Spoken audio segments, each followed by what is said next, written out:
তুই আমার পাশে কি করিস? আর আমার জামা কোথায়? আমি তো আপনার রুমে থাকতে চাইনি, আপনি নিজেই আমাকে বাধ্য করেছেন। আর তাছাড়া আপনি আমার বউ, আমি আপনার সাথে থাকতেই পারি। আপনার উপর আমার অধিকার সবচেয়ে বেশি। এই শুয়োরের বাচ্চা, কি বললি তুই? কোনো ছোট লোক আমার স্বামী হতে পারে না। আর তোকে না বললাম আমার কাছে স্বামীর অধিকার চাইবি না? আমার সব তো নষ্ট করে দিলি। আর কি বাকি রাখছোস? আর আমি তোকে কি বাধ্য করেছি? কালকের ঘটনা ভুলে গেলেন নাকি? আপনার জন্যই সব হয়েছে। আর আমি আমার বউকে আদর করছি, অন্য কাউকে না। আমি যদি জানতাম আপনি কালকে ওই রকম কিছু একটা করবেন, তাহলে কোনোদিনও আপনার সাথে যেতাম না। জানেন কালকে আপনার সাথে কি হয়েছিল? আমি কিছু শুনতে চাই না। আর তুই কুত্তার বাচ্চা আমার সাথে এমনটা করতে পারলি? আমি তোকে স্বামী হিসেবে মানি না বলেই তুই সুযোগ খুঁজছিলি, তাই না? আর সেই সুযোগ পেয়ে গেলি আর কাজে লাগিয়ে ফেললি। ছি! আপনি আমার পুরো কথাটা শুনছেন না কেন? আমার চোখের সামনে থেকে সরে যা, আমি তোকে দেখতে পারছি না। আমি নিশ্চুপ থেকে তাকে বললাম, কালকে রাতে আপনি নেশা করে সেন্স ছিল না। আর এই সুযোগ নিয়ে আপনার বান্ধবীর ভাই আপনার সাথে খারাপ কিছু করতে চাচ্ছিল। তাই তো আমি আপনাকে ওখান থেকে নিয়ে আসি। বাসায় নিয়ে আসার পর আপনার সেন্স ছিল না বলে আমাকে জড়িয়ে ধরেছিলেন এবং ছাড়ছিলেন না। আমি অনেক চেষ্টা করে নিজেকে ছাড়াতে না পেরে এই দুর্ঘটনাটা ঘটে। এরপর রুবি আমার সব কথা শুনে বলল, আমি তোর কথা বিশ্বাস করি না। তুই মিথ্যা কথা বলতেছিস আমার সাথে। তুই কি ভাবিস আমি কিছু বুঝি না? মিথ্যা কথা বলে তুই আমাকে ভোগ করলি। সত্যি কথা, আমি মিথ্যা বলতেছি না, আমাকে বিশ্বাস করুন। বিশ্বাস করি না ছোট লোকের বাচ্চা, তুই চলে যা আমার সামনে থেকে। আর কোনোদিনও আসবি না। তোকে আমি একটু ভালো ভাবতাম। আমি জানতাম না তোর চরিত্র এইরকম। এই শিক্ষা দিয়েছে তোর বাবা মা?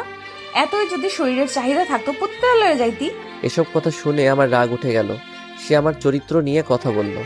এতদিন সবকিছু সহ্য করেছি শুধু ভালোবাসি বলে, কিন্তু আর না, এত কিছু আর আমি মেনে নিব না। রুবির জন্য আমার মনে যতটুকু ভালোবাসা ছিল তা আজ ঘৃণায় পরিণত হলো। আমি নিজেকে শান্ত করে রবিকে বললাম, অনেক অপমান সহ্য করেছি শুধু তোকে ভালোবাসি বলে, কিন্তু তুই আমাকে এত বড় কথা বলতে পারলি? কি চাস তুই? আমি চলে যাব তোর জীবন থেকে, তাই না? রুবি আমার কথা শুনে কিছুটা অবাক হলো, কারণ আজ পর্যন্ত রুবিকে কখনো তুই করে বলিনি। সে আমার দিকে চেয়ে বলল, আমি চাই তুই আমার জীবনে কখনো ফিরে আসবি না। আর আসিস না আমার কাছে। আচ্ছা ঠিক আছে, আমি আজই চলে যাব। এ বাড়ি ছেড়ে আর আসবো না কোনোদিন তোর সামনে। তোর প্রতি আমার আজ থেকে আর কোনো ভালোবাসা নেই, যা আছে সব ঘৃণা। ভালো থাকিস। আর কোনোদিন তোর পিছু পিছু এসে বলবো না ভালোবাসি। এ কথা বলে ব্যাগে প্রয়োজনীয় জিনিসগুলো নিলাম, সাথে রুবির একটা ছবি নিলাম। আমি রুবির রুম থেকে আমার সব কাপড় গুছিয়ে নিয়ে বেরিয়ে গেলাম ওর রুম থেকে। রুবি আমার যাবার পথে চেয়েছিল, তাতে আমার কি? খালু খালাম্মাকে কিছু বললাম না, জানি তারা কষ্ট পাবে, হয়তো আমাকে অনেক খুঁজবে। একটা দীর্ঘশ্বাস ফেললাম, পিছন ফিরে বাসাটাকে একবার ভালোভাবে দেখে নিলাম। কতগুলো বছর ছিলাম এই বাড়িতে। রুবির অবহেলায় আর আন্টি আঙ্কেলের ভালোবাসায় দিনগুলো কেটে যাইতো। এই বলে রাস্তায় আপন মনে হাঁটছি। ভাবতেই পারিনি আমার জীবনে এমন একটা দিন আসবে। প্রিয় মানুষটির থেকে আলাদা হতে হবে। বিধাতা কেন আমাকে এমন পরীক্ষার সম্মুখীন করলেন? কেন এত অবহেলিত আমি রুবির কাছে? কেন বুঝে না ওকে সত্যি ভালোবাসি? তবে ওর থেকে দূরে গিয়েও যদি ও আমার ভালোবাসা বোঝাতে পারি তাহলে তাই করব। চলে যাব অনেক দূরে, আর আসবো না ওর কাছে। আর কাউকে ছোট লোক বলতে হবে না, আর কাউকে গালাগালি করতে হবে না। আর কালকের কথাগুলো ভাবতে লাগলাম, কি থেকে কি হয়ে গেল। সামান্য ভুলের জন্য এত বড় শাস্তি পেতে হচ্ছে। কালকে রাতে যদি নিজেকে একটু কন্ট্রোল করতে পারতাম তাহলে আর এমন একটা সময় দেখতে হতো না। বুক ফেটে কান্না আসতে লাগলো। ভাবতেই কেমন জানি লাগে। জীবনে পথ চলতে হবে একা, পাওয়া হলো না রবির ভালোবাসা। আমি তো শুধু একটু ভালোবাসাই চেয়েছিলাম ওর থেকে, তার বদলে কি পেলাম? শুধু অবহেলা। কোথায় যাব আমি, কি করব, কিছুই মাথায় আসছে না। ভাবলাম এই শহরে আর থাকবো না, চলে যাব এই শহর ছেড়ে। যেই শহর শুধু অবহেলা পেয়েছি সেখানে আর থাকবো না। আর ফিরে আসবো না এই শহরে। আর আসবো না রুবির কাছে, আপনজনের কাছে। এই কথা ভেবে চলে গেলাম রেল স্টেশনে। সেখান থেকে টিকিট কাটলাম সিলেটের। কিছু সময় পর ট্রেন ছেড়ে দিল। আমিও গিয়ে বসে পড়লাম ট্রেনে। ট্রেন চলছে আপন গতিতে। আর আমি ভাবছি, আজ যদি আমার মা বাবা বেঁচে থাকতো তাহলে আর এই দিন দেখা লাগতো না। মা বাবাকে খুব মিস করছি। কোথায় চলে গেলে তোমরা আমাকে একা করে? কেন নিয়ে গেলেন আমাকে ছেড়ে গেলে এই নিষ্ঠুর পৃথিবীতে, যেখানে শুধু অবহেলায় পড়ছি আমি তিলে তিলে? আমি যখন ক্লাস 10-এ পড়ি তখন আমার মা বাবা রোড অ্যাক্সিডেন্টে মারা যায়। ভাগ্যক্রমে আমি বেঁচে যাই। তারপর থেকে খালা খালুর বাড়িতে বড় হই। আর রুবি হচ্ছে তাদের একমাত্র মেয়ে। আমি অনার্স 3য় বর্ষে পড়ি, রুবিও। গল্পের সাথে সব কিছু জানতে পারবেন। আপনাদের সাথে কথা বলতে বলতে চলে আসলাম নিজ গন্তব্য সিলেট শহরে। ট্রেন থেকে নেমে পড়লাম। সাইনবোর্ডে তাকিয়ে দেখি এই জায়গার নাম চাঁদপুর। আমি কিছুক্ষণ স্টেশনে একটা চেয়ারে বসে বসে খালা খালুর কথা ভাবছি। তারা আমাকে বাড়ি না দেখতে পেয়ে পাগলের মতো খুঁজছে হয়তো। আর রুবি হয়তো অনেক খুশি হয়েছে আমি তার জীবন থেকে চলে আসছি বলে। আর কোনো ছোট লোক তার পিছে ঘুরবে না, এসব কথা মনে পড়ছে। আর দু চোখ বেয়ে শুধু পানি পড়ছে। তবে আমিও ভেবে নিয়েছি কোনোদিন নিজের শহরে যাব না, আর রুবিকে আমার এই চেহারা দেখাবো না। এখন একটা থাকার জায়গা করতেই হবে, তারপর কলেজে ভর্তি হতে হবে। কিন্তু কে সাহায্য করবে আমাকে? আমি তো কাউকে চিনি না এখানে। এবার স্টেশন থেকে বেরিয়ে শহরের দিকে যাচ্ছি। এভাবে হাঁটতে হাঁটতে কখন যে রাত হয়ে যায় মনে নাই। আমি রাস্তার ল্যাম্প পোস্টের নিচে দাঁড়িয়ে আছি, আর তখনই দূরে দেখলাম একটা লোক গাড়ি থেকে নেমে দোকানে কিছু জিনিস নিয়ে গাড়ির কাছে যাচ্ছিল। আর তখনই লোকটা বুকে হাত দিয়ে রাস্তার মাঝে পড়ে গেল। আমি যাইতে যাচ্ছিলাম, তারপর একটু ভেবে গেলাম লোকটির কাছে। লোকটি দেখে মনে হলো অজ্ঞান হয়ে গেছে। আমি তাকে ওনার গাড়িতে ওঠালাম। পাশের মানুষ প্রশ্ন করে জানতে পারলাম পাশে একটা হাসপাতাল আছে। তাকে ওই হাসপাতালে নিয়ে গেলাম। ডাক্তার নার্স এসে তাকে নিয়ে গেল। আমি ভাবলাম চলে যাব, তারপর ভাবলাম লোকটাকে একটু দেখেই যাই কি অবস্থা। কিছু সময় পর ডাক্তার বেরিয়ে এসে বলল, চিন্তার কোনো কারণ নেই, রোগী এখন সুস্থ আছে। কি হয়েছিল ওনার? উনি হার্টের রোগী, হার্ট সমস্যার কারণে এই রকম হয়েছে। বলে ডাক্তার চলে গেল। এখন 3টা বাজে, আমারও যাওয়ার কোনো জায়গা নেই, তাই হাসপাতালে থেকে গেলাম। সকালে ওনার সাথে দেখা করে চলে যাব। সকালে আপনি এখন কেমন আছেন? এখন একটু ভালো আছি বাবা। তুমি আমার জীবন বাঁচিয়েছো, তোমাকে কি বলে ধন্যবাদ দিব? আঙ্কেল, ধন্যবাদ জানানোর দরকার নেই। আচ্ছা, আমি আসি। তোমাকে দেখে মনে হয় এই শহরের না বাসা কোথায় তোমার? আমি ঢাকা থেকে এসেছি এখানে কাজের খোঁজে। আঙ্কেল কিছু একটা ভেবে আমাকে বললেন, কোন ক্লাস পর্যন্ত পড়াশোনা করছো? আমি এখন অনার্স 3rd ইয়ারে পড়ি। আচ্ছা, তোমাকে আমার অফিসে কাজ দিব, করবে? আমি ওনার জীবন বাঁচিয়েছি বলে হয়তো করুণা করছে, তা বাদে এখানে থাকতে গেলে ও চাকরির দরকার, তা ভেবে হ্যাঁ করে দিলাম। আচ্ছা চলো, আজ থেকে তুমি আমার বাড়িতে থাকবে। না আঙ্কেল, তা হয় না। আমি আপনার জীবন বাঁচিয়েছি বলে একটা চাকরি দিলেন, তা অনেক। আমি ঠিক একটা ভাড়া বাড়ি ম্যানেজ করে নিব। তোমাকে বাড়ি দেখতে হবে না, আমার বাড়িতেই ভাড়া থেকো। এবার খুশি? আচ্ছা, এই বলে বিকেলে হাসপাতাল থেকে সোজা আঙ্কেলের বাসায় রওনা দিলাম। গাড়িতে বসে ভাবলাম, যাক বাবা, বাঁচা গেল। ভাগ্যের কি পরিহাস, চিনি না জানি না একটা লোক আমাকে নিয়ে যাচ্ছে তার বাসায়। অবশেষে একটা থাকার জায়গা তো পেলাম। এসব ভাবতে ভাবতে চলে আসলাম আঙ্কেলের বাসায়। বাসাটা অনেক বড়, দেখে বোঝা যাচ্ছে আঙ্কেল বড় লোক, কিন্তু আমাদের মতো না। বাসার ভিতর ঢুকে আঙ্কেল সবাইকে ডাক দিল। সবাই আঙ্কেলকে দেখছে ঠিক আছে কিনা। আঙ্কেল সকালে ফোন করে সবাইকে বলে দিয়েছিল। আন্টি আমার কাছে এসে বলল, বাবা, তোমাকে অসংখ্য ধন্যবাদ। ধন্যবাদ দেওয়ার দরকার নেই, তা বাদে আঙ্কেল আমার জন্য আজ যা করলো তা এর কাছে কিছুই নয়। আচ্ছা বাবা, ওই উপরের তালা রুমটা তো থেকো, তুমি ওইখানে থাকবে। যাও, ফ্রেশ হয়ে আসো, সবাই একসাথে খাবার খাবো। আচ্ছা। যাওয়ার পথে আঙ্কেলের মেয়ের সাথে দেখা হলো। ধন্যবাদ আমার বাবার জীবন বাঁচানোর জন্য। আরে ধন্যবাদ জানানোর প্রয়োজন নেই। আপনার নামটা কি জানতে পারি? আরিফ। আপনার নাম কি? আমার নাম রিমি, আমি অনার্স 3য় বর্ষে পড়ি। আমি অনার্স 3য় বর্ষে পড়ি। আপনার বাসায় কে কে আছে? আমি এতিম, আমার কেউ নেই। এবার মেয়েটির দিকে তাকিয়ে দেখি মেয়েটি আমার দিকে এক দৃষ্টিতে তাকিয়ে আছে। হয়তো আমার উপরে মায়া হচ্ছে। তারপর উপরে গেলাম, ব্যাগটা বেডের উপর রেখে ফ্রেশ হতে গেলাম। ফ্রেশ হয়ে আসতে না আসতে আন্টির ডাক, খেতে ডাকছে।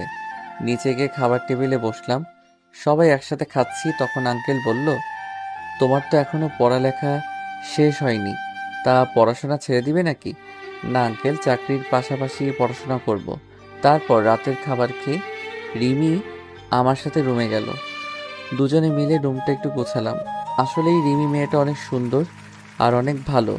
তবে রিমি আমার দিকে একটু পরপর আর চোখে তাকাচ্ছে আর মিটমিট করে হাসছে। সকালে উঠে ফ্রেশ হয়ে হালকা নাস্তা করে রিমির সাথে তাদের কলেজে গেলাম। ভর্তির কাজ সব শেষ হলে 3টা ক্লাস করে বাইরে এসে দেখি রিমি আমার জন্য বাইরে দাঁড়িয়ে আছে। কেমন হলো আজকের ক্লাসগুলো? অনেক ভালো, আর কলেজটা অনেক সুন্দর, খুব ভালো লাগছে আমার। তারপর বাসায় চলে আসলাম। দুপুরে খাবার খেয়ে দিলাম একটা ঘুম থেকে উঠলাম বিকালে। তারপর রিমি আসলো আমার ঘরে।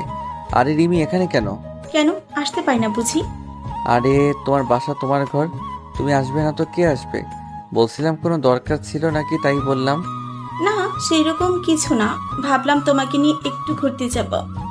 আমি ভাবলাম এখানকার কিছুই তো চিনি না, তা ঘুরতে গেলে অনেক কিছু চেনা হবে, তাই হ্যাঁ বলে দিলাম।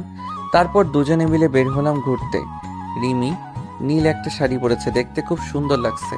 মেয়েটার মনও ভালো। তারপর আমরা দুজন মিলে অনেক জায়গায় ঘুরলাম। কিছু খেয়ে বাসায় চলে আসলাম সন্ধ্যার দিকে। বাসায় এসে শুয়ে পড়লাম। মনে পড়লো ফোনের কথা, সেদিন বন্ধ করে রেখেছিলাম, ওইভাবে বন্ধ হয়ে আছে। ফোনটা হাতে নিয়ে ফোন থেকে সিম বের করলাম, সিমটা ভেঙে ফেললাম। তারপর আন্টি খেতে ডাকলো, খেতে গেলাম নিচে।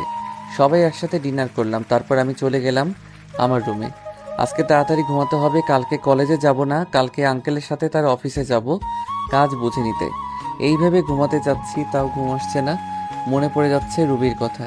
সে আমাকে যতই অবহেলা অপমান করুক না কেন, হাজার হয়েও সে আমার ভালোবাসার মানুষ। মানুষ প্রথম ভালোবাসার মানুষকে কখনো ভুলতে পারে না। আমার বেলাও তার বিকল্প হয় নাই। এই কথাগুলো ভাবছি আর চোখ দিয়ে পানি গড়িয়ে পড়ছে। এভাবে থাকতে থাকতে হারিয়ে গেলাম ঘুমের দেশে। চোখ খুলে দেখি 6টা বেজে গেছে। আমি উঠে ফ্রেশ হলাম, হয়ে রিমিদের ওখানে গেলাম। আসলে রিমিরা নিচে থাকে আর আমি দোতলায় থাকি। নিচে যেতে আন্টির সাথে দেখা, বসতে বলল। বসে থাকতে থাকতে একসময় আঙ্কেলও চলে আসলো। সবাই একসাথে বসে সকালে নাস্তা সেরে ফেললাম। তা আরিফ, তুমি আজ থেকে অফিসে জয়েন করতে চাও? হ্যাঁ আঙ্কেল, আজ থেকেই যাব, আর অফিসের পাশে বসে পড়াশোনাও চালিয়ে যাব। এই বলে আঙ্কেল আর আমি বেরিয়ে পড়লাম বাসা থেকে অফিসের উদ্দেশ্যে। অফিসে গিয়ে আঙ্কেল সবাইকে ডাক দিলেন। সবাই আঙ্কেলের পাশে আসলেন। আঙ্কেল আমাকে দেখিয়ে দিয়ে বললেন, এর নাম আরিফ, এ এখন থেকে এখানে কাজ করে, আজ থেকে জয়েন্ট করলো। তারপর সবার সাথে আমি কুশল বিনিময় করলাম। এরপর আঙ্কেল ম্যানেজারকে বলে গেলেন আপনি কাজ বুঝিয়ে দিতে। ম্যানেজার সাহেব আমাকে একটা কেবিনে নিয়ে গেলেন এবং অফিসে কাজগুলো বুঝিয়ে দিয়ে চলে গেলেন। এই কাজ করতে করতে দুপুর হয়ে গেল। পিয়ন এসে বলে গেলেন আঙ্কেল নাকি ডাকছে। তাই আমি আঙ্কেলের কাছে গেলাম। স্যার আমাকে ডেকেছেন? আঙ্কেল রাগী গলায় বলল, তুমি আমাকে আঙ্কেল ডাকছো যে? এটা তো অফিস, এখানে আপনি আমার বস, তাই আঙ্কেল ডাকলে কেমন দেখায় না? তোমাকে ডাকছিলাম, আজ আর কাজ করতে হবে না, চলো বাসায় যাব, কাল থেকে এসো। আচ্ছা চলেন। এই বলে আমি আর আঙ্কেল বেরিয়ে পড়লাম অফিস থেকে বাসার উদ্দেশ্যে। বাসায় আসলাম, রুমে গিয়ে ফ্রেশ হয়ে নিচে আসলাম। তখনই দেখলাম রিমি আসছে কলেজ থেকে। রিমি গেল ফ্রেশ হতে। ফ্রেশ হয়ে আসলে সবাই একসাথে খাবো। তারপর আঙ্কেল, রিমি সবাই আসলো খাবার খেয়ে। আমি আমার রুমে গিয়ে ঘুমিয়ে পড়লাম। বিকেলে উঠে বাইরে গেলাম, নতুন সিম কিনতে হবে, আগের সিমটা নষ্ট করে ফেলেছি যাতে কেউ যোগাযোগ করতে না পারে। তারপর একটু ঘোরাঘুরি করে বাসায় এসে রিমিদের ওখানে গিয়ে রাতের খাবার খেয়ে চলে গেলাম রুমে। কাল আবার অফিসে যেতে হবে। এভাবেই কেটে গেল অনেক দিন। তাও আমার মন থেকে রুবিকে মুছে ফেলতে পারলাম না। যখনই তার কথা মনে হয় অনেক কষ্ট হয়। কি করব, ভালোবাসি যে তাকে। এখন আর রিমিদের ওখানে প্রয়োজন ছাড়া যাই না। এখন আমি নিজেই রান্না করে খাই, আর কতকাল মানুষের বাসায় খাবো। আমার জন্য যা করেছে সেটাই অনেক। রিমিদের বাসায় যাই না দেখে রিমি প্রতিদিনই কিছু না কিছু নিয়ে আসে আমার জন্য, বারণ করা সত্ত্বেও নিয়ে আসে। তবে রিমির ব্যবহার দেখে আমি খুব অবাক হই। মেয়েটা এত ভালো, আর মাঝে মাঝে রিমির আচরণ দেখে মনে হয় রিমি আমাকে খুব ভালোবাসে। আমার কখন কি লাগবে সবসময় চোখে চোখে রাখবে, কেয়ার করবে, মিষ্টি শাসন করবে। রিমির মিষ্টি শাসন আর কেয়ারগুলো খুব ভালো লাগে। কিন্তু আমি যে তাকে ভালোবাসতে পারবো না। আমার মন যে অনেক আগে একজনকে দিয়ে ফেলেছি। দূরে আছি তো কি হয়েছে, দূর থেকেও মানুষকে ভালোবাসা যায়। একদিন আমি কলেজে এক মেয়ে বান্ধবীর সাথে কথা বলেছি আর সামনে গেটের দিকে যাচ্ছি। মেয়েটা আমার খুব কাছের মনে করে। সে আমার হাত ধরে হাঁটছে আর তখনই দেখি সামনেই রিমি, কিন্তু তার চোখ দিয়ে অনবরত পানি বের হচ্ছে। আমি আমার বন্ধুর কাছ থেকে বিদায় নিয়ে যেই রিমির কাছে যাব, তখনই রিমি আমাকে অনেক জোরে একটা থাপ্পড় মারলো। থাপ্পড় মেরে রিমি চলে গেল বাসায়, আর আমি মাথা নিচু করে দাঁড়িয়ে আছি। চোখ দিয়ে 2 ফোঁটা নোনা জল বেরিয়ে আসলো। আবার সেই পুরোনো কথা মনে করিয়ে দিল। রুবি ঠিক একইভাবে আমাকে চড় মেরেছিল। আমার এক খুব কাছেরই মানুষ। খুব কষ্ট পেয়েছিলাম তখন। রিমি আমাকে থাপ্পড় মারলো, তখন 1000 গুণ কষ্ট পেয়েছিলাম। কলেজের পর আমি আর রিমিদের বাড়ি যাইনি। একটা চায়ের দোকানে বসেছিলাম। বসে থাকতে থাকতে সন্ধ্যা হয়ে আসছে। রিমি আমাকে থাপ্পড় মেরেছে, এই জন্য আমি কষ্ট পাইনি। রিমি আমাকে থাপ্পড় মেরে আমার পুরনো কথা মনে করে দিয়েছে, তাই খুব কষ্ট হচ্ছে। তাই বসে আছি আর সিগারেট খাচ্ছি। হঠাৎ করে ফোনটা বেজে উঠলো। হাতে নিয়ে দেখি রিমি ফোন করেছে, বাসায় যেতে বলছে। তাই আর বসে থাকলাম না, বাসার দিকে রওনা হলাম। কিছুক্ষণ হাঁটার পর বাড়ি চলে আসলাম। দরজার কাছে এসে দেখলাম দরজা আগে থেকে খোলা। আরে চাবি তো আমার কাছে, দরজা কে খুললো? ভিতরে গিয়ে দেখি রিমি। তাহলে রিমি খুলেছে। আসলে বাড়িওয়ালার কাছে আরেক সেট চাবি ছিল। রুমে ঢুকতে রিমি বলে উঠলো, কোথায় ছিলে তুমি? জানো আমি কত কান্না করেছি তোমার জন্য, কত চিন্তায় ছিলাম। এবার রিমি দৌড়ে এসে আমাকে জড়িয়ে ধরে জোরে জোরে কান্না করে দিল। আমি তো বেশ অবাক হলাম। রিমি, তুমি কি করছো? ছাড়ো আমায়। না, ছাড়বো না। তুমি কিচ্ছু বোঝো না, আমি তোমাকে কতটা ভালোবাসি। তোমার সাথে অন্য কাউকে দেখতেই পারি না। আমি তোমাকে অনেক অনেক ভালোবাসি। রিমি, তোমার মাথা ঠিক আছে? কি বলছো এসব? পাগল হয়ে গেলে নাকি? হ্যাঁ, আমি পাগল হয়ে গেছি, তোমার প্রেমে পাগল। আমি তোমাকে ছাড়া বাঁচবো না। আমি তোমাকে ভালোবাসি না। আর সবচেয়ে বড় কথা, আঙ্কেল আমাকে অনেক বিশ্বাস করে এখানে নিয়ে এসেছে। আমি তার বিশ্বাস কখনো নষ্ট করব না। বাবার কথা বলছো? বাবাকে আমি বুঝিয়ে বলবো। তুমি যাই করো, আমি তোমাকে ভালোবাসতে পারবো না। তুমি যদি বেশি বাড়াবাড়ি করো তাহলে আমি এই বাড়ি ছেড়ে চলে যাব। না না, তোমাকে বাড়ি ছেড়ে যেতে হবে না, আমি চলে যাচ্ছি। এই কথা বলে রিমি কাঁদতে কাঁদতে চলে গেল। যা ভয় পেয়েছিলাম তাই হলো। যারে ভালোবাসি সে আমাকে ভালোবাসে না, আর যাকে ভালোবাসি না সে আমাকে ভালোবাসে। এরপর থেকে রিমির সাথে আর দেখা হয়নি, তাদের ওখানেও যাইনি।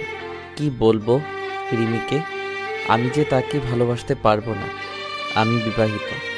এই ভেবে কয়েকদিন চলে গেল। একদিন আঙ্কেল তাদের বাসায় যেতে বললেন, আমিও গেলাম। আরে তুমি আমার মেয়েকে বাঁচাও। কি হয়েছে রিমির? কয়েকদিন ধরে ঘর থেকে আর বের হয় না, খাওয়া দাওয়া কিছু করে না, শুধু বলে আরিফকে এনে দাও। বাবা, তুমি আমার মেয়েকে বিয়ে করো। না আঙ্কেল, এটা হয় না। আমি রিমিকে বিয়ে করতে পারবো না। আপনি আমাকে যে উপকারটা করেছেন তা আমি জীবন দিয়ে হলেও শোধ করতে পারবো না। কিন্তু আমি জেনে শুনে আমার জীবনের সাথে আরও একটা জীবন নষ্ট করতে পারবো না। কেন বাবা, কি হয়েছে? আমাকে একটু খুলে বলো। আমি বললাম রিমিকেও ডাক দিতে। তারপর আঙ্কেল আন্টি রিমি সবাইকে উদ্দেশ্য করে বললাম, আমি বিবাহিত। আমার এই কথা শোনার জন্য মনে হয় কেউ প্রস্তুত ছিল না। সবাই একসাথে বলে উঠল, কি? তুমি যে বললে তোমার কেউ নাই, তুমি এতিম, তাহলে? আসলে আমি এতিম হলেও আমার খালাখালুর বাড়িতে বড় হয়েছি এবং আমার বউ আছে। তাহলে তুমি এখানে কেন, পরিবার ছেড়ে? সে এক দুঃখের কাহিনী, শুনুন তাহলে। সবাইকে বলতে লাগলাম, আমি আরিফ। সবেমাত্র আমি এসএসসি পাশ করেছি, 4.97 পয়েন্ট পেয়েছি। আজ আমি অনেক খুশি। বাসায় থেকে বেরিয়ে রেস্টুরেন্টের উদ্দেশ্যে রওনা দিলাম, কারণ মিষ্টি তো নিতেই হবে। মিষ্টি নিয়ে বাসায় এসে সবাইকে খাওয়াইলাম। তারপর খাওয়া দাওয়া করে শুয়ে আছি। এমন সময় আমার ফোন চিল্লাচিল্লি করতেছে, মানে কেউ বা ফোন দিয়েছে। স্ক্রিনে তাকিয়ে দেখি মামুন ফোন দিয়েছে। রিসিভ করতেই, কিরে শালা, 4টা বাজতে চললো, আজ আড্ডায় আসবি না? ভুলেই গিয়েছিলাম। তোরা আয়, আমি আসছি। সবাই আসছে, তুই তাড়াতাড়ি আয়। আচ্ছা, 5 মিনিট অপেক্ষা কর। ওকে। তারপর ফোন কেটে দিয়ে আড্ডার দিকে রওনা দিলাম। আসলে মামুন, রহিম, মোকসেদ, নাজমুল, আমরা প্রাইমারি থেকে পরিচয়। আমরা ফ্রেন্ড। আড্ডায় এসে আমরা সবাই কথা বলতে লাগলাম। হঠাৎ রহিম বলতে লাগলো, সবাই শোনো, আমাদের গার্লফ্রেন্ড আছে, কিন্তু আরিফ তো সে নেই। বেচারা সারা জীবন মনে হয় একই রকম থাকবে হিজড়া হয়ে। হয় মনে হয়। শালারা, দেখ আমি কি করি তোদের গার্লফ্রেন্ডদের। ফোন দিয়ে কি বলি। দোস্ত দোস্ত, না রে, না রে, এবারের মতো মাফ করে দে, আর হবে আর না। হবে না। ওকে, মনে থাকে যেন। সেই সময় আম্মুর ফোন আসলো। আমি ফোন বের করে বললাম, হ্যাঁ আম্মু বলো। তুই কোথায় আছিস? এই তো বন্ধুদের সাথে আড্ডা দিচ্ছি। এখন আর আড্ডা দিতে হবে না, বাসায় আয়, দরকার আছে। আচ্ছা। বন্ধুর কাছ থেকে বিদায় নিয়ে বাসায় আসলাম। এসে ফ্রেশ হয়ে খাবার টেবিলে বসলাম। তোর তো পরীক্ষা শেষ, আর তোর আব্বু অনেকদিন পর ছুটি পেয়েছে, তাই ভাবলাম তোর খালার বাড়ি থেকে ঘুরে আসবো। কি বলিস? আমার যে কি আনন্দ হচ্ছে, খালার বাড়ি যাব। আপনারা ভাবছেন খালার বাড়ির কথা শুনে এত আনন্দ হচ্ছে কেন? কার সেখানে গেলে আমার খালাতো বোন রুবির সাথে দেখা হবে, কারণ ওকে আমি ছোট্টবেলা থেকেই পছন্দ করি। আচ্ছা, কবে যাব আমরা? কালকেই সকালে তাড়াতাড়ি উঠিস। কিন্তু কে জানতো এর বের হওয়াই হবে আমার মা বাবার সাথে শেষ বের হওয়া। আমাদের গাড়ি অ্যাক্সিডেন্ট করলো। আমি গাড়ি পিছনের সিটে থাকায় কোনো মতে বেঁচে যাই, কিন্তু আমার মা বাবা আর বাঁচল না। মা বাবা চলে যাওয়ার পর আমি অনেক ভেঙে পড়ি। তখন খালা খালু তাদের বাড়ি নিয়ে গেল এবং ওখান থেকেই বড় হই।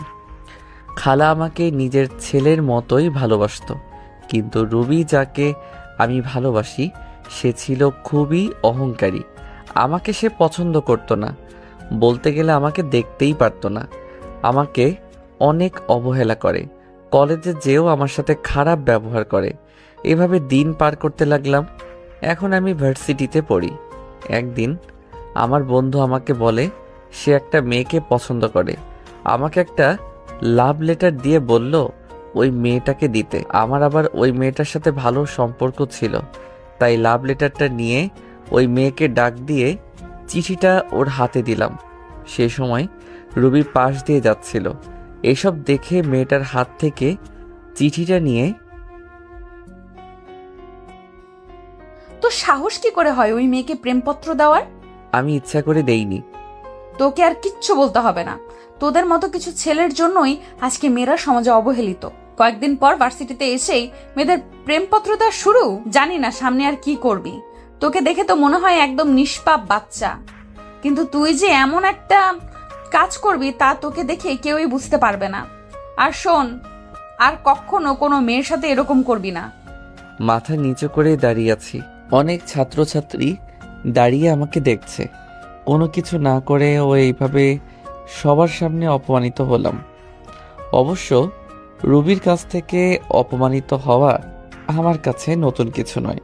সেই ওর বাড়িতে আসার পর থেকেই অপমানিত হয়ে আসছি, বাবা মা মারা যাওয়ার পর থেকে। সরি বন্ধু, আমার জন্য তোর এমনটা হলো। আরে এসব কিছু মনে করিনি। চল। কলেজ থেকে বের হয়ে আসলাম আর ভাবতে থাকলাম রুবি কেন আমার সাথে এরকম আচরণ করে। বাসায় গিয়ে কিছু খেয়ে ঘুমিয়ে পড়লাম। পরের দিন ঘুম থেকে উঠতে একটু দেরি হয়ে গেছিল, তাই ভার্সিটি যেতে একটু দেরি হলো। কি ব্যাপার, এত দেরি হলো কেন? সরি স্যার, আর হবে না। আচ্ছা যাও। ক্লাস শেষ করে বাসায় চলে আসলাম। রুবি আমি এক ক্লাসেই পড়ি, কিন্তু ও আমার সাথে কথা বলে না, মনে হয় চিনেই না আমাকে। বাসায় আসতে আসতে 2টা বেজে গেল। বাসায় এসে দুপুরে খাবার খেয়ে ঘুমাতে গেলাম। বিকেলে বাহির থেকে ঘুরে এসে পড়তে বসলাম। 10টার দিকে খাবার খেয়ে ঘুমিয়ে গেলাম। ঘটনা ঘটল সকালে। হারিফ শোন, তোরা এখন অনেক বড় হয়ে গিয়েছিস। আমি আর তোর খালু চাই তোকে রুবির সাথে বিয়ে দিতে। তোর কোনো আপত্তি আছে? আমি ভাবলাম সকালে আজ কার মুখ দেখে উঠেছিল যে খালা নিজে এসে বিয়ের কথা বলছে। আমি যেহেতু রুবিকে পছন্দ করি প্লাস ভালোবাসি, তাই আর না করলাম না। ভাবলাম রুবি ঠিক একদিন আমাকে ভালোবাসবে, আমার কোনো আপত্তি নেই। কিন্তু রুবি কি এ বিয়ে করতে রাজি হবে? সেটা তুই আমাদের উপর ছেড়ে দে। তারপর খালাম্মা চলে গেল। আমি জানতাম রুবি এই বিয়ে মানতে চাইবে না, কিন্তু খালা খালুর জোড়াজড়িতে হ্যাঁ বলে দিচ্ছে। দেখতে দেখতে আমাদের বিয়েটাও ভালোভাবে হয়ে গেল। আমি এখন যাচ্ছি বাসর ঘরে। ঘরে গিয়ে দেখলাম রুবি খাটের উপরে বসে আছে। আমি কিছুটা সাহস নিয়ে গেলাম তার কাছে। যেই খাটে বসলাম আর রুবি বলতে শুরু করলো, এই ছোট লোকের বাচ্চা, আমার কাছে একদম আসবি না, এখান থেকে চলে যা। আমরা তো এখন স্বামী স্ত্রী। আমি তোকে স্বামী হিসেবে মানি না। আর তুই কি ভাবলি তোর মতো ছোট লোককে আমি বিয়ে করতে রাজি হব? হ্যাঁ, বাবা মায়ের জোরাজোরিতে এই বিয়ে করছি। রুবি, আমি তোমাকে অনেক ভালোবাসি, প্লিজ তুমি আমাকে মেনে নাও। দেখো, আমি তোমাকে অনেক সুখেই রাখবো। তোর মতো ছোট লোককে আমি ভালোবাসবো কোনো প্রশ্নেই আসে না। আর তুই কোনো দিন আমার কাছে স্বামীর অধিকার খাটাতে আসবি না। আর শোন, এই কথাগুলো মা বাবা যেন জানতে না পারে। যা, মেঝেতে গিয়ে শুয়ে পড়। আমি একটা বালিশ নিয়ে নিচে শুয়ে পড়লাম। আমি জানতাম রুবি আমাকে মানবে না, কিন্তু কিছুদিন পর সব ঠিক হয়ে যাবে এই আশা নিয়েই থাকা। কিন্তু আমার ধারণা ভুল। দিন যাচ্ছে আর রুবি আমার প্রতি আরো খারাপ ব্যবহার করছে। রুবি কাপড় চেঞ্জ করছিল, আমি জানতাম না। হুট করে রুমে ঢুকতেই, এই কুত্তার বাচ্চা, রুমে আসতে গেলে নক করে আসতে বলছি না? না মানে আপনাকে খাওয়ার জন্য ডাকতেছে। এদিকে আয়। আমিও ওর একটু কাছে গিয়ে দাঁড়ালাম। ঠিক তখনই রুবি আমাকে ঠাস ঠাস করে দুই গালে দুইটা থাপ্পড় মারল।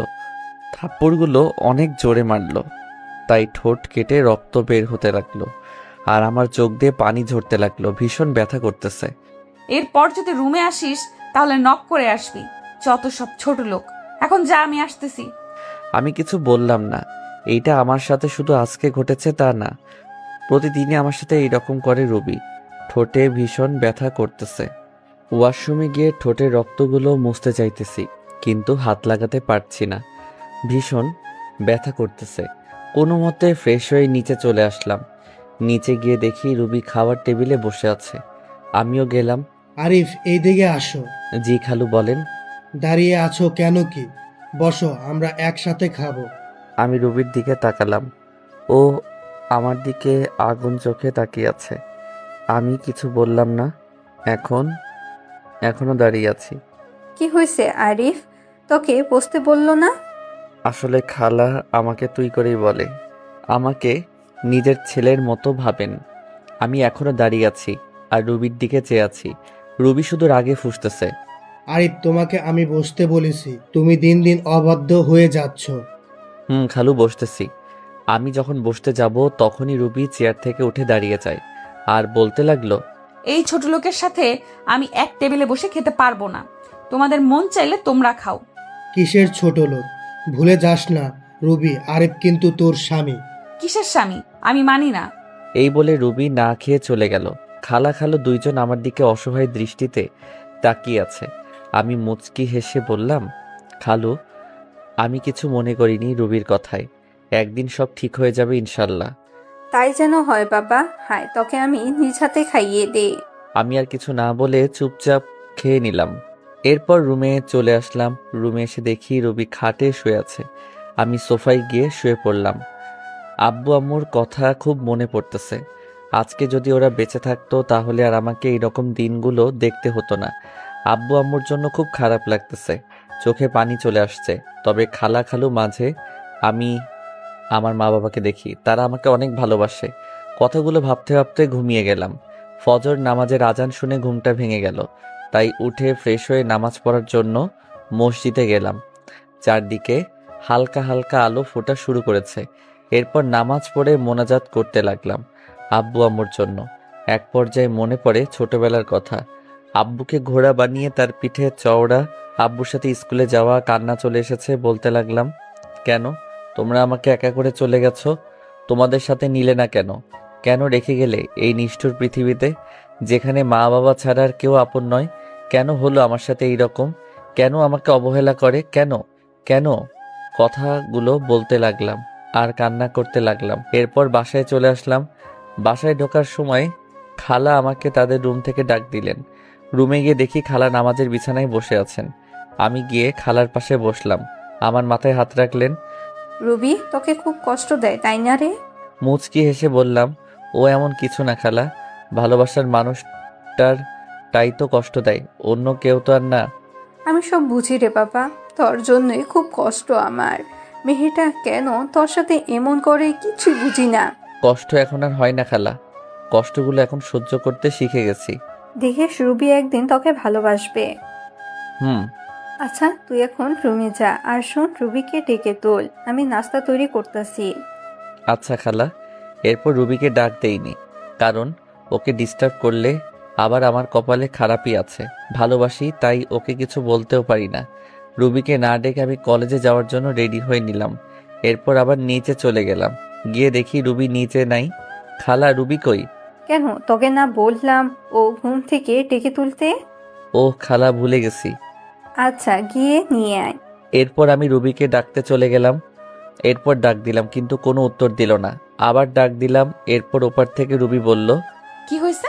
সকালবেলা তো চিল্লাচিল্লি করছিস কেন? আপনাকে আন্টি ডাকছে, তাড়াতাড়ি নিচে আসতে, কলেজে যেতে হবে, পরে কিন্তু দেরি হয়ে যাবে। যা তো তুই, আমি আসতেছি, আর ডিস্টার্ব করবি না আমাকে। এরপর আমি আর কিছু না বলে চলে আসলাম। নিচে গিয়ে আমি নাস্তা করে নিলাম। এরপর রুবি নিচে আসতে লাগলো। আজকে খুব সুন্দর লাগতেছে, গোলাপি রঙের একটা ড্রেসে, কানের ফুল, চুড়ি আর হালকা লিপস্টিক, আর সব মিলিয়ে জাস্ট অসাম লাগতেছে। আমার হা করে তাকিয়ে থাকা দেখে রুবি আমাকে বলল, কুত্তার মতো এভাবে তাকিয়ে আছিস কেন, শুয়োরের বাচ্চা? রুবির কথাটি সোজা গিয়ে আমার বুকে লাগলো। কি এক কপাল নিয়ে পৃথিবীতে এসেছি, নিজের বউয়ের দিকে তাকালেও গালি শুনতে হয়। ওই সময় শুধু চোখে পানি ছলছল করতেছে। আদিক্ষেতা না করে গাড়ি বের কর, কলেজে যাব। আমি আর কিছু না বলে গাড়ি বের করে রুবির জন্য অপেক্ষা করতে লাগলাম। কিছুক্ষণ পর রুবি আসলো। এরপর আমরা কলেজে চলে আসলাম। তুই গাড়ি পার্ক করে ক্লাসে চলে যা। যদি কোথাও যাস বা কারোর সাথে কথা বলিস তাহলে তোর অবস্থা খারাপ করে দিব। আমি শুধু মাথা নাড়ালাম। আমি খেয়াল করলাম ওর বান্ধবী ওকে বলতে লাগলো, রুবি, তুই সব সময় আরিফের সাথে এই রকম করিস কেন? ছেলেটা কত স্মার্ট আর খুব ভালো, তাহলে কেন সব সময় অবহেলা করিস, কেন খারাপ আচরণ করিস? আর বড় কথা, ও এখন তোর স্বামী, তবুও কেন ওর সাথে খারাপ ব্যবহার করিস? কিসের স্বামী? হ্যাঁ, আর তোকে আমি বলে রাখলাম কোনো দিনও আমাকে কিছু শেখাতে আসিস না। আর এত যদি দরদ হয় তাহলে তুই ও ছোট লোকটাকে বিয়ে করে নে, তাহলে আমিও উদ্ধার হব। আমিও তো চাই, কিন্তু জানি ও তো তোকে ভালোবাসে। আমি হাজার চাইলেও আমার হবে না, জানি, ওইটা আমি ভালোভাবে জানি। আরিফ আমাকে ভালোবাসে তুই কিভাবে জানিস? তোকে যদি ভালোই না বাসতো তাহলে তোর এত অবহেলা সহ্য করতো না, তোর এত খারাপ আচরণ মুখ বুঝে সহ্য করতো না। আফসোস, আরিফের মতো কেউই আমার জীবনে এলো না। ভালোবাসা না ছাই, ছোট লোকের আবার ভালোবাসা। এই বলে ওরা ক্লাসে চলে আসতে লাগলো। তাই আমি তাড়াতাড়ি করে ক্লাসে চলে আসলাম। রুবির কথাগুলোতে খুব কষ্ট পেলাম। এরপর ক্লাসগুলা শেষ করে চলে আসলাম বাড়িতে। এইভাবে কাটতে থাকে দিন, আর রুবির অবহেলা প্রতিনিয়ত সহ্য করতে হচ্ছে। ভালোবাসার মানুষটির অবহেলা কত কষ্টের তা যদি রুবি জানতো তাহলে আমাকে এইভাবে অবহেলা করতো না। বসে আছি নিজের রুমে, তখন রুবি আসলো আমার রুমে। আজকে সন্ধ্যায় আমার এক বান্ধবীর জন্মদিনের পার্টি আছে, আমার সাথে তুইও যাইবি, তাই তাড়াতাড়ি রেডি হয়ে নিস। যদি দেরি করিস তাহলে তোর কপালে খারাপই আছে। আমি শুধু মাথা নেড়ে হ্যাঁ সূচক উত্তর দিলাম। এরপর সন্ধ্যায় রেডি হয়ে গাড়ি নিয়ে বাহিরে অপেক্ষা করতে লাগলাম। রুবি আসতেছে, আজকে ও খুব সুন্দর লাগতেছে, কিন্তু ওই সৌন্দর্য আর দেখা হলো না। নিজেকে থেকে মুখ ফিরিয়ে নিলাম, জানি আমাকে এভাবে তাকিয়ে থাকতে দেখলে আবার গালি দিবে। কি হয়েছে? গাড়ি চালাস না কেন? এই তো চালাইতেছি। আমাদের কে কোথায় যেতে হবে? চলতে থাক, আমি বলতেছি কোথায় যেতে হবে। ভেতরে গিয়ে এক জায়গায় বসে থাকবি, ওইখানে কেউ কিন্তু জানে না তুই আমার স্বামী, আর জানতেও যাতে না পারে, বুঝতে পারলি? আমি মাথা নাড়ালাম, ভিতরে চলে গেলাম। গিয়ে রুবি ওর বান্ধবীদের সাথে কথা বলছে। আমি একটা সিটে বসে ওকে দেখছি। এক পর্যায়ে জন্মদিনের কেক কাটা হলো। জন্মদিনের পার্টি বলে কথা, সেখানে দেখলাম রুবির বান্ধবী সবাই মিলে ড্রিঙ্কস করছে। কিন্তু এ কি, রুবি তো এসব খায় না। আমি দেখলাম রুবিও ড্রিঙ্কস করছে। যাকগে, যা করার করুক, আমার কি। আমি আনমনে বসে আছি। বসে থাকতে থাকতে এক পর্যায়ে চোখ গেল রুবির দিকে। দেখছি রুবির সাথে একটা ছেলে ঢলাঢলি করছে। তা দেখে তো আমার মাথা পুরো গরম হয়ে গেল। রুবি প্রচুর ড্রিঙ্কস করায় কিছু বুঝতে পারছে না। ছেলেটা দেখছি রুবির সাথে খারাপ কিছু করার চেষ্টা করছে, তাই আর এসব না দেখতে পেয়ে চলে গেলাম। ওর কাছে গিয়ে সোজা রুবির গালে একটা থাপ্পড়। এরপর আমি গিয়ে ছেলেটিকে ইচ্ছা মতো মারতে লাগলাম। শালা, আমার বউয়ের দিকে খারাপ দৃষ্টিতে তাকাচ্ছিস? মারতে মারতে প্রায় ছেলেটিকে আধামরা করে ফেলি। তখনই রুবির বান্ধবী, যার আজ জন্মদিন, সে এসে আমাকে আটকায়, বলে, ভাইয়া সরি, আমার ভাই এই রকম কাজ করবে আমি তা জানতাম না, ভাইয়া ক্ষমা করে দিন। এরপর ছেলেটির মুখ টিপে ধরে বলতে লাগলাম, তোর ভাগ্য ভালো, তোকে ছেড়ে দিলাম। আর শুনে রাখ, রুবি আমার, শুধুই আমার। ওর দিকে যে চোখ তুলে তাকাবে আমি ওর চোখ উপড়ে ফেলবো। Mind it. রুবি কিছু বলছে না, হয়তো বেশি ড্রিঙ্কস করার কারণে এইরকম হয়েছে। তাই আমি রুবিকে কোলে তুলে নিয়ে নিচে চলে আসলাম, আর সবাই আমাদের দিকে তাকিয়ে আছে। এরপর গাড়ি করে রুবিকে নিয়ে আসলাম। গাড়ি থেকে রুবিকে কোলে করে নামিয়ে ওর রুমে নিয়ে আসলাম। এরপর তাকে তার খাটে শুইয়ে দিলাম। রুবি আমার গলা জড়িয়ে ধরে আছে। আমি নিজেকে ছুটাতে চাইলাম, কিন্তু পারলাম না। রুবি আমাকে টান দিয়ে ওর বুকের মাঝে ফেলে দেয়। ওর গরম নিঃশ্বাস আমি অনুভব করতে পারছি। ওর শরীর থেকে আলাদা একটা গন্ধ আসতেছে, যা আমাকে পাগল করে দিচ্ছে। রুবি আমাকে ওর বুকের মাঝে জড়িয়ে নেয়। আমি কোনো মতে নিজেকে ছাড়িয়ে উঠতে চাইলাম, কিন্তু পারলাম না। এই কি করছেন? কি ছাড়েন আমাকে। তোমাকে আজকে ছাড়তেছি না। মানে কি বলতে চান আপনি? দেখেন, আমাকে বলতে পারলাম না। রুবি আমার আর ওর ঠোঁট জোড়া এক করে নিলাম। আমি কিছু করতে পারছি না। আমার হাত পা ঠান্ডা হয়ে আসতেছে। আমি জানি রুবি এসব কিছু নেশার ঘরে করতেছে। আমার এইরকম করা ঠিক হবে না, তাই নিজেকে ছুড়াতে চাইলাম, কিন্তু পারতেছি না। রুবি আমাকে এখনো খুব জোরে জড়িয়ে ধরে আছে, আর আমার ঠোঁট চুষতেছে। আমিও ধীরে ধীরে দুর্বল হতে লাগলাম। আমিও রুবির ডাকে সাড়া দিলাম। রুবি, আমার বউয়ের উপর আমার অধিকার আছে, আর যা হবার পরে ভেবে দেখা যাবে। ধীরে ধীরে দুইজন তলিয়ে গেলাম ভালোবাসার গভীর সাগরে। সকালবেলা আমার ঘুম ভেঙে যায়। আমি এখনো রুবির বুকের মাঝে আছি, আর রুবি আমাকে জড়িয়ে রেখে। রুবির শরীরে কোনো কাপড় নেই। আমি নিজেকে ছাড়িয়ে রুবির কপালে একটা চুমু দিলাম। আমার স্পর্শে রুবির ঘুম ভেঙে যায় এবং আমাকে দেখে চমকে ওঠে। তুই এখানে কি করিস? আমার পরনের কাপড় কোথায়? এরপর তো সবকিছু আপনারা জানেন কি হলো আমার সাথে, আর না জানলে দেওয়া আছে, গিয়ে জেনে আসুন। এরপর আমার সাথে রুবি কি করলো, আমি কেন বাসা ছেড়ে চলে আসলাম, সবকিছু আঙ্কেল, আন্টি, রিমি সবাইকে বললাম। আমি তাদের দিকে তাকাতেই বুঝতে পারলাম তারা মন খারাপ করে বসে আছে। তারপর রিমি বলল, তুমি রুবিকে ডিভোর্স দিয়ে দাও, আমি তোমাকে বিয়ে করব। এ হয় না রিমি। রুবি আমাকে যতই অবহেলা করুক না কেন, আমি তাকে এখনো আগের মতোই ভালোবাসি। আমি তার জায়গা কাউকে দিতে পারবো না। তুমি এইরকম করলে আমি আর এই বাড়িতে থাকবো না, চলে যাব দূরে কোথাও। আর বলবো না, তাও তুমি চলে যেও না। আমার এইরকম পরিস্থিতি দেখে আঙ্কেল আন্টি কিছু বলতে পারলো না। তা বাদে আমি বিবাহিত। তারা জেনে শুনে তাদের মেয়েকে একটা বিবাহিত ছেলের সাথে বিয়ে দিতে চাইবে না, যার ঘর সংসার, স্ত্রী আছে। তার মেয়ে জীবন নষ্ট হয়ে যেতে দিবেন না। আমি এরপর ওদের বাসা থেকে চলে আসলাম, আর যাইনি ওদের বাসায়। এইভাবেই দেখতে দেখতে 5 বছর চলে গেল। এখন আমার পড়ালেখা শেষ। এখন আঙ্কেলের অফিসেই চাকরি করি। অনেক ভালো ভালো কোম্পানি থেকে চাকরির অফারও আসছিল, কিন্তু না করে দিয়েছি। কারণ এই শহরে প্রথম যখন আসি তখন এই আঙ্কেল এই অফিসে চাকরি দিয়েছিল। কেন জানি এক মায়া সৃষ্টি হয়ে গেছে, চাইলেও আর যেতে পারি না। তবে এই অফিসে এখন অনেক বড় পদে আমি আছি। সেদিনের পর থেকে রিমি আর কখনো ভালোবাসার কথা বলে না। আগের থেকে রিমির সাথে আমার আরও ভালো সম্পর্ক তৈরি হয়েছে, তবে সেটা বন্ধুত্বর। রিমি পড়াশোনা শেষ করায় সেও এখন আমার এই অফিসেই কাজ করে, এমডির পদে। তার বাবার পরিবর্তে সে এই অফিসের এমডি। আমরা প্রতিদিন একসাথে করেই অফিসে যাই। আজ আমি প্রতিষ্ঠিত। আমার কোনো চিন্তা, কোনো চাপ নেই, আর কোনো অবহেলা নেই, কারো অপমান। আর কেউ ডাকে না ছোট্ট লোক বলে, কারো হাতে থাপ্পড় খেতে হয় না। তবে এই কয়েক বছরে আমার কয়েকবার রবির কথা মনে পড়ে। এমন কোনো রাত নেই যে আমার রবির কথা মনে পড়ে নাই। তবে নিজেকে এখন মানিয়ে নিতে শিখেছি। এমনিভাবে আমার দিন যেতে লাগলো। একদিন আঙ্কেল অফিসের সবাইকে এক জায়গায় করলেন, আর বলতে লাগলেন, এবার আমরা একটা বড় ধরনের প্রজেক্ট পেয়েছি, প্রায় 2 কোটি টাকার।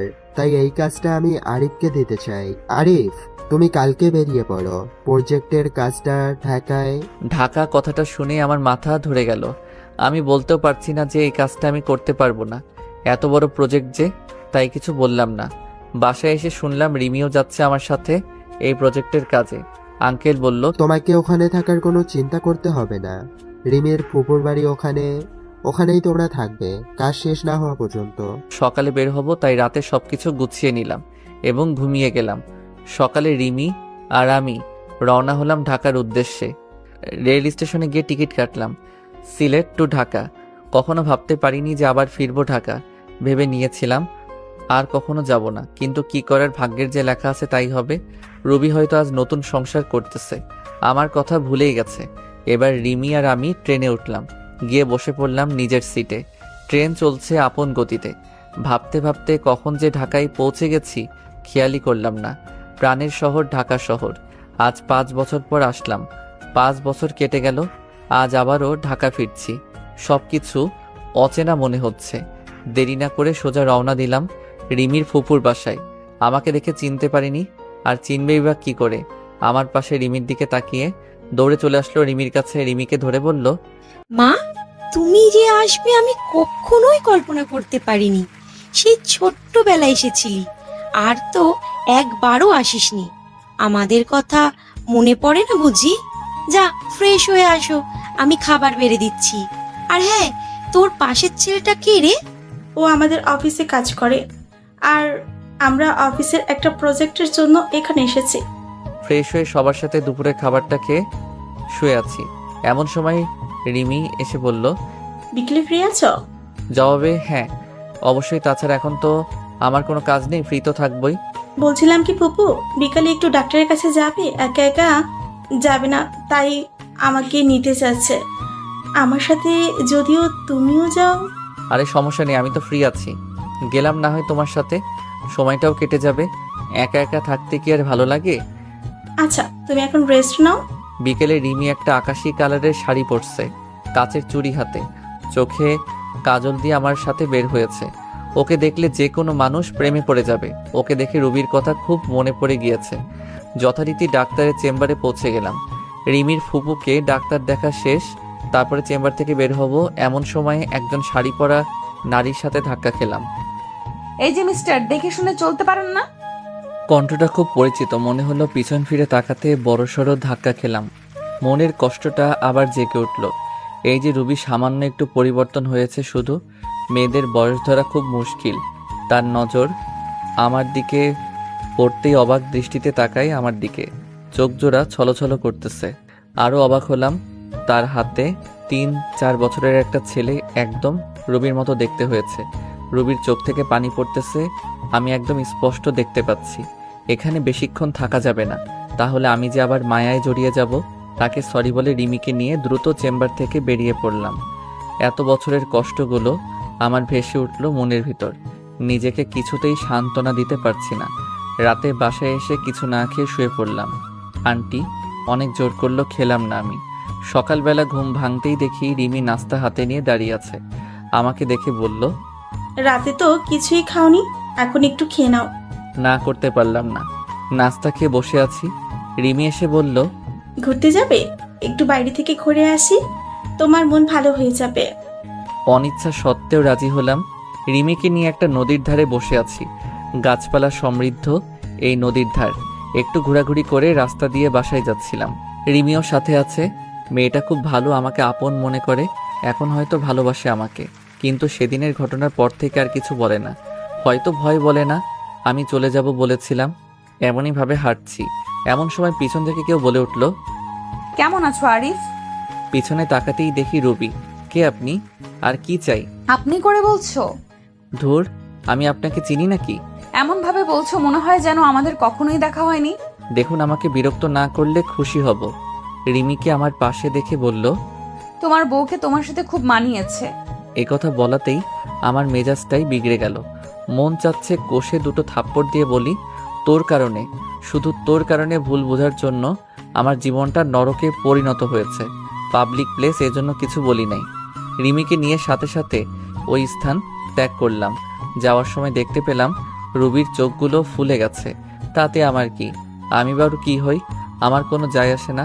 ও মরুক আর বাঁচুক, আই ডোন্ট কেয়ার। কথা বলতে খুব কষ্ট হচ্ছিল, তারপরে বললাম, আমার সাথে কেন এরকম হচ্ছে? কেন পুরনো স্মৃতিগুলো আবার চোখের সামনে আসছে? আমি নতুন জীবন চেয়েছি, কেন আবার পিছুটা আমাকে আটকাচ্ছে? এসব ভাবতে ভাবতে বাড়ি চলে আসলাম।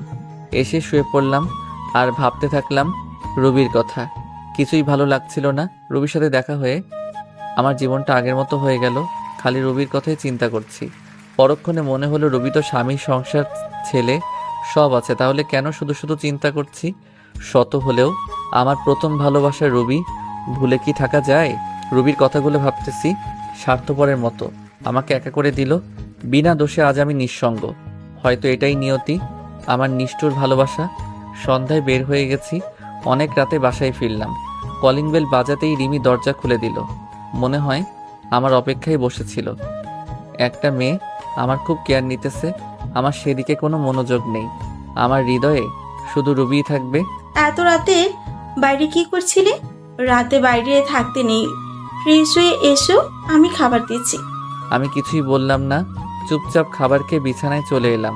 সকালে ঘুম থেকে উঠে ল্যাপটপটা হাতে নিয়ে দেখি একটা ইমেইল আসছে। সিন করতেই দেখি আমার ডিপার্টমেন্ট থেকে ইমেলটা এসেছে প্রজেক্টের কাজে। তাই রিমিকে বললাম তাড়াতাড়ি রেডি হতে, অফিসে যেতে হবে। রেডি হয়ে অফিসে রওনা দিলাম দুজনে। ওখানে যে আমি পুরাই শক খেলাম। আমার অফিসের এক্সিকিউটিং অফিসার যে রুবি, সেটা দেখে তো আমার মাথা খারাপ হয়ে গেল। এর সাথেই তাহলে আমার প্রজেক্টটা কমপ্লিট করতে হবে। যেখানে বাঘের ভয় সেখানেই সন্ধ্যা হয়। তারপর সবার সাথে আমরা পরিচয় হয়ে নিলাম। তারপর গেলাম রুবির কাছে। রুবি আমাকে দেখে চোখ বড় বড় করে তাকিয়ে আছে। হয়তো ভাবছে আমি এখানে কি করতে আসব। তারপর রুবিকে বললাম আমি হলাম আরিফ, আর আমার পাশে ও হচ্ছে নীলা। আমরা সিলেট থেকে এখানে আসছি এই প্রজেক্টের কাজে। ও আচ্ছা, সেই ব্যক্তিরা তাহলে আপনারা? এরপর কিছু কথা বলে চলে আসলাম। দুপুরে কাজ শেষে আমার ডেস্কে বসে আছি। এমন সময় একটা বাচ্চা ছেলের আনাগোনা দেখলাম। আরে এই তো সেই ছেলে যাকে রুবির সাথে আমি দেখেছি। আমি ডাক দিতে আমার কাছে আসলো। তোমার নাম কি বাবা? এখানে তুমি কার কাছে এসেছো? কেন? আম্মুর সাথে। আম্মু আমাকে প্রতিদিন এখানে নিয়ে আসে। তোমার আম্মুর নাম কি? রবি আক্তার। বুকটা ধপ করে উঠল। তাহলে এটা রবির সন্তান। চোখে জল এসে গেল। যদি সবকিছু ঠিক থাকতো তাহলে ছেলেটা আমার হতো। ছেলেকে কোলে নিয়ে একটা পাপ্পি দিলাম। আঙ্কেল, আঙ্কেল, আপনি আমাকে আদর করেন কেন? আপনাকে তো আমি চিনি না। মা বলেছে অপরিচিত কালো কাঠে না দিতে। আজ থেকে আমরা বন্ধু। বলো মানুষ আবার বন্ধু হয় নাকি? হয় বাবা, হয়। আচ্ছা ঠিক, এখন আম্মুর কাছে যাই। আম্মু না হয় বকা দিবে। আচ্ছা যাও। রুবির কাছে রোহান যেয়ে বলল, আম্মু, আম্মু, আজ একটা লোক আমাকে খুব আদর করেছে আর বলেছে আমি নাকি তার বন্ধু। ও তাই বুঝি আমার সোনা বাবু? জানো আম্মু, লোকটা খুবই ভালো আর অনেক সুন্দর। সুন্দর মানুষকে সুন্দরী বলে বাবা। আম্মু, স্কুলে প্রতিদিন সবার বাবা আছে, তাদেরকে কত আদর করলে আমার বাবা লাগবে না আম্মু? ছেলের কথা শুনে আমার বুকটা ফেটে যাচ্ছে। আমার নিজের দোষে আজ সন্তানকে বাবা নামক বটগাছের ছায়া থেকে বঞ্চিত করেছি। কি হলো আম্মু, তুমি কাঁদতো কেন আম্মু? রুবি আর কিছু বলে ছেলেকে বুকের সাথে জড়িয়ে ধরলো। মনে মনে বলতে লাগলো, তোর বাবা যে আর কোনোদিন আসবে না। অফিস শেষে সিঁড়ি দিয়ে নামতেছি আমি আর রিমি। এমন সময় রুবিও নামতেছে। আমাকে দেখে অবাক দৃষ্টিতে তাকিয়ে আছে। আমি দেখেও না দেখার ভান করে নামতে লাগলাম। আমি তা জেলাস করার লক্ষ্যে রিমির সাথে হেসে খেলে কথা বলতেছি আর নামতেছি। পিছন ফিরে দেখি যে রুবির চোখ দিয়ে পানি পড়ছে আর শাড়ির আঁচল দিয়ে মুছছে। বারে তাতে আমার কোনো যায় আসে না। স্বামী, সংসার, ছেলে নিয়ে তো ভালোই আছে। রাতে বাসায় ফিরে আসলাম। প্রতিদিনের মতো রিমি আন্টি আজও খাবার নিয়ে টেবিলে বসে আছে। আমাদের দেখে বলল, তোমরা ফ্রেশ হয়ে আসো, আমি খাবার দিচ্ছি। রাতে খাবার খেয়ে ঘুমের রাজ্যে হারিয়ে গেলাম। সকালে ঘুম ঘুম চোখে দেখি যে কেউ একজন ডাকছে, এই উঠো, অফিস যাবেন না? আমি চোখ খুলে দেখি যে রিমি দাঁড়িয়ে আছে। একটা আকাশি কালারের শাড়ি পরছে। শাড়িটাতে অনেক সুন্দর লাগছে। ও মনে হয় অফিস যাওয়ার জন্য একেবারে রেডি হয়ে আছে। আসলে অ্যালার্ম বাজে নাই তো আজকে, তাই একটু দেরি হয়ে গেছে। ওয়াশরুম থেকে ফ্রেশ হয়ে নিচে এলাম, দেখি যে আন্টি আর রিমি খাবার টেবিলে বসে আছে। আন্টির পরিবার শুধু, আর আন্টি আর কেউ নেই, মানে আঙ্কেল অফিসের কাজে বাহিরে গেছেন, আর তার ছেলে বিদেশি অফিসে চাকরি করে, তাই বিদেশে থাকে। তাই বাসায় এখন আন্টি ছাড়া আর কেউ নেই। আমিও নাস্তার টেবিলে বসে পড়লাম। খাবার শেষ করে রেডি হয়ে রিমিকে নিয়ে বের হলাম। রিমি নাকি আজ রিক্সা করে যাবে অফিসে, তাই একটা রিক্সা নিলাম। রাস্তায় দেখলাম রবি গাড়ি করে অফিসে যাইতেছে। রেড সিগন্যালে গাড়িগুলো আটকে পড়ছে। আমাদের রিক্সা নিয়ে ওর গাড়ির সাথে দাঁড়ালাম। আমার সাথে রিমিকে দেখে মুখটা মলিন হয়ে যায়। শাড়ির আঁচল দিয়ে যে বারবার চোখ মুছছে তা আমার দৃষ্টি এড়ায়নি। রিমিকে নিয়ে সোজা অফিসে চলে আসলাম। অফিসে এসে দেখলাম রবি আমার কেবিনের সামনে দাঁড়িয়ে আছে, তাই আমি রিমির সাথে হেসে হেসে কথা বলা শুরু করে দিলাম। আমিও ভাবতেছি একটু ঝাল না দিলে কি আর হয়। আমি সোজা রিমির গা ঘেঁষে বসে পড়ি আর হেসে হেসে কথা বলা শুরু করি। কথা বলছি আর রবির দিকে তাকিয়ে দেখি একেবারে তেলে বেগুনে ফুলে উঠছে। ও রাগ করলে আমার কি? রাগ সামলাতে না পেরে বলল, এটা অফিস, কোন রোম্যান্সের জায়গা নয়। রিমি দেখো না অফিসার ম্যাডাম কি বলে। আরিফ, তুমিও না? এ কথা বলে রুবিও চলে গেল। আমি ভেবে পাচ্ছি না রুবি আমায় দেখে ওরকম ব্যবহার করছে কেন। তার তো স্বামী আছে। আমিও একটু মজা দেখতে রুবির পিছে পিছে রুবি কেবিনের সামনে যেতেই শুনতে পেলাম, আম্মু আম্মু আগামীকাল কুলের সালেরা বলেছে আম্মু আব্বুকে নিয়ে যেতে। তুমি তো প্রতিবারই বলো আব্বুকে নিয়ে দাও না। রুবির ছেলের এরকম কথা শুনে আমার জানার জন্য আগ্রহ হচ্ছে। রুবির ছেলে বলল তার বাবাকে স্কুলে নিয়ে যায় না। রুবির স্বামী কোথায়? কে বা রুবির স্বামী? না, আর ভাবতে পারছি না। আমাকে একটু খবর নিতে হবে। তারপর ওখান থেকে চলে আসলাম। ছেলের কথা শুনে রুবি অনেকটা কষ্ট পেল। তখনই তার মনে পড়ল, আরিফের তো বউ আছে। আমার ছেলেটাকে এখন বাবার পরিচয় দিলে সে মেনে নিবে না। না না, আমার ছেলেকে আমি দিব না। তার এই নিষ্পাপ মনে আমি কষ্টের দাগ লাগাতে দিব না। আমার ছেলে যদি জানতে পারে তার বাবার আরেকটা বউ আছে, খুব কষ্ট পাবে। আমি আমার ছেলেকে আঁকড়ে ধরে জীবন কাটিয়ে দিতে চাই। আরিফ আমাকে ক্ষমা করবে কিনা জানি না। আমার ভুলের জন্য বিধাতা প্রতিনিয়ত আমাকে কষ্ট দিতেছে। সারা জীবন আরিফের জন্য দোয়া করব, ও যাতে ভালো থাকে। এই বলে ছেলেকে বুকে নিয়ে নিঃশব্দে কাঁদতে লাগলো। আমি আমার কাজ করে চলছি। দুপুরে লাঞ্চ টাইমে সবাই ক্যান্টিনে খাওয়ার প্রস্তুতি নিচ্ছে। আমি যে রিমির সাথে বসলাম। আমরা তো কোনো টিফিন নিয়ে যাইনি, তাই বিরিয়ানি কিনতে গেলাম। তারপর বিরিয়ানি নিয়ে এসে বসলাম। আমার বিপরীত টেবিলে রুবি বসছে। আমার দিকে বারবার আর চোখে তাকাচ্ছে। রিমি আর আমি খাচ্ছি। হঠাৎ করে রিমির মুখে আমি লোকমা তুলে দিলাম। রুবির চোখ এড়ায়নি। রুবি সহ্য করতে না পেরে এখান থেকে উঠে গেল। এমন কেন করলো? রুবি চলে গেল কেন? সে গেল, না আছে তাতে তোমার কি? সেও একদিন আমাকে অনেক কষ্ট দিয়েছিল। আমি টেবিলে বসলে সে উঠে চলে যেত, এক টেবিলে বসে খাবে না বলে। কি ভাবছো আরিফ? আরে কিছু না। এই, তুমি আমার মুখে লোকমা দিলে কেন? আমি কি তোমার বউ লাগি নাকি? ধুর, বউ হতে যাবে কেন? তুমি তো আমার বেস্ট ফ্রেন্ড, আর বেস্ট ফ্রেন্ডটা বউয়ের চেয়েও বেশি হয়। ই মা, তাই বুঝি? মারবো একটা। বরাবর 7 দিন মেডিকেলে থাকবা, বুঝলে? তাহলে তো ভালোই হয়, সেবা যত্ন করতে পারবা। তোমার সাথে আমি কথা বলে আর পারবো না। দুপুরের খাবার শেষ করে কেবিনে বসে আছি। অফিসটা একটু ঘুরে ঘুরে দেখতে লাগলাম। নতুন এসেছি, এখনো কিছুই দেখা হয়নি, তাই সব জায়গা ঘুরে ঘুরে দেখলাম। তারপর বাসায় চলে গেলাম। আগামীকাল সকালে আর অফিসে গেলাম না। রিমিকে বলে দিলাম তুমি যাও, আজকে যাব না। রিমিও যেতে চাইলো না, তাকে বুঝিয়ে পাঠিয়ে দিলাম। রিমি চলে গেল। আমি ফ্রেশ হয়ে নিলাম। এখানে আসা কয়েকদিন হয়ে গেল। ভাবলাম আজ রুবির বাসায় যাব। রুবি এখন অফিসে আছে, এই সুযোগে খালা খালুর সাথে দেখা করে আসব। রুবির ভুলের কারণে খালা খালুকে কেন দূর করে রাখবো? তারা আমাকে কত ভালোবাসতো, নিজের ছেলের মতো। তা বাদে কালকে রুবির ছেলের কথাটা ভাবলাম, গিয়ে দেখে আসি রুবির স্বামীকে। যেই ভাবা সেই কাজ। বেরিয়ে পড়লাম খালার বাসায়। বাসাটা সেই আগের মতোই আছে, কিছু চেঞ্জ হয়েছে, নতুন রং করছে মনে হয়। বাসার গেটে গিয়ে কলিং বেল চাপ দিলাম। কয়েকবার বেল চাপতেই দরজা খুলে দিল। আমি এক দৃষ্টিতে তাকিয়ে আছি খালার দিকে। খালা বলে উঠল, কাকে চাই? বলবেই না কেন? এই 5 বছরে আমি সেই আগের আরিফ নেই, দেখতে একেবারে বদলে গেছি। খালার বয়স হয়েছে তাই অতটা চিনতে পারছে না। খালা, আমি আরিফ। কথাটা বলার সাথে খালার চোখ পানিতে টলমল করছে। আরিফ বলে জড়িয়ে ধরলো আমায়। আমিও কেঁদে দিলাম। কোথায় ছিলি বাবা তুই? জানিস আমরা তোকে কত খুঁজেছি।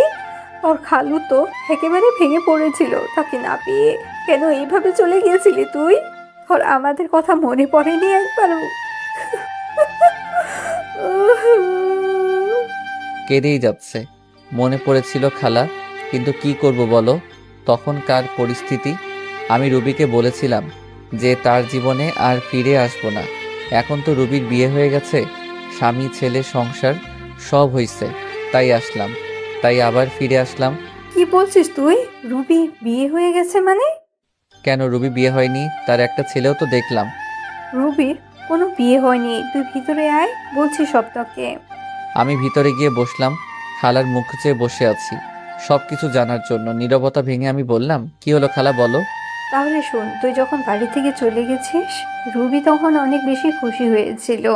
তার কয়েকদিন পর আমি দেখতাম রুবি সারাদিন কি যেন চিন্তা করতো আর কাঁদতো। খাওয়া দাওয়া ছেড়ে দিয়েছিল।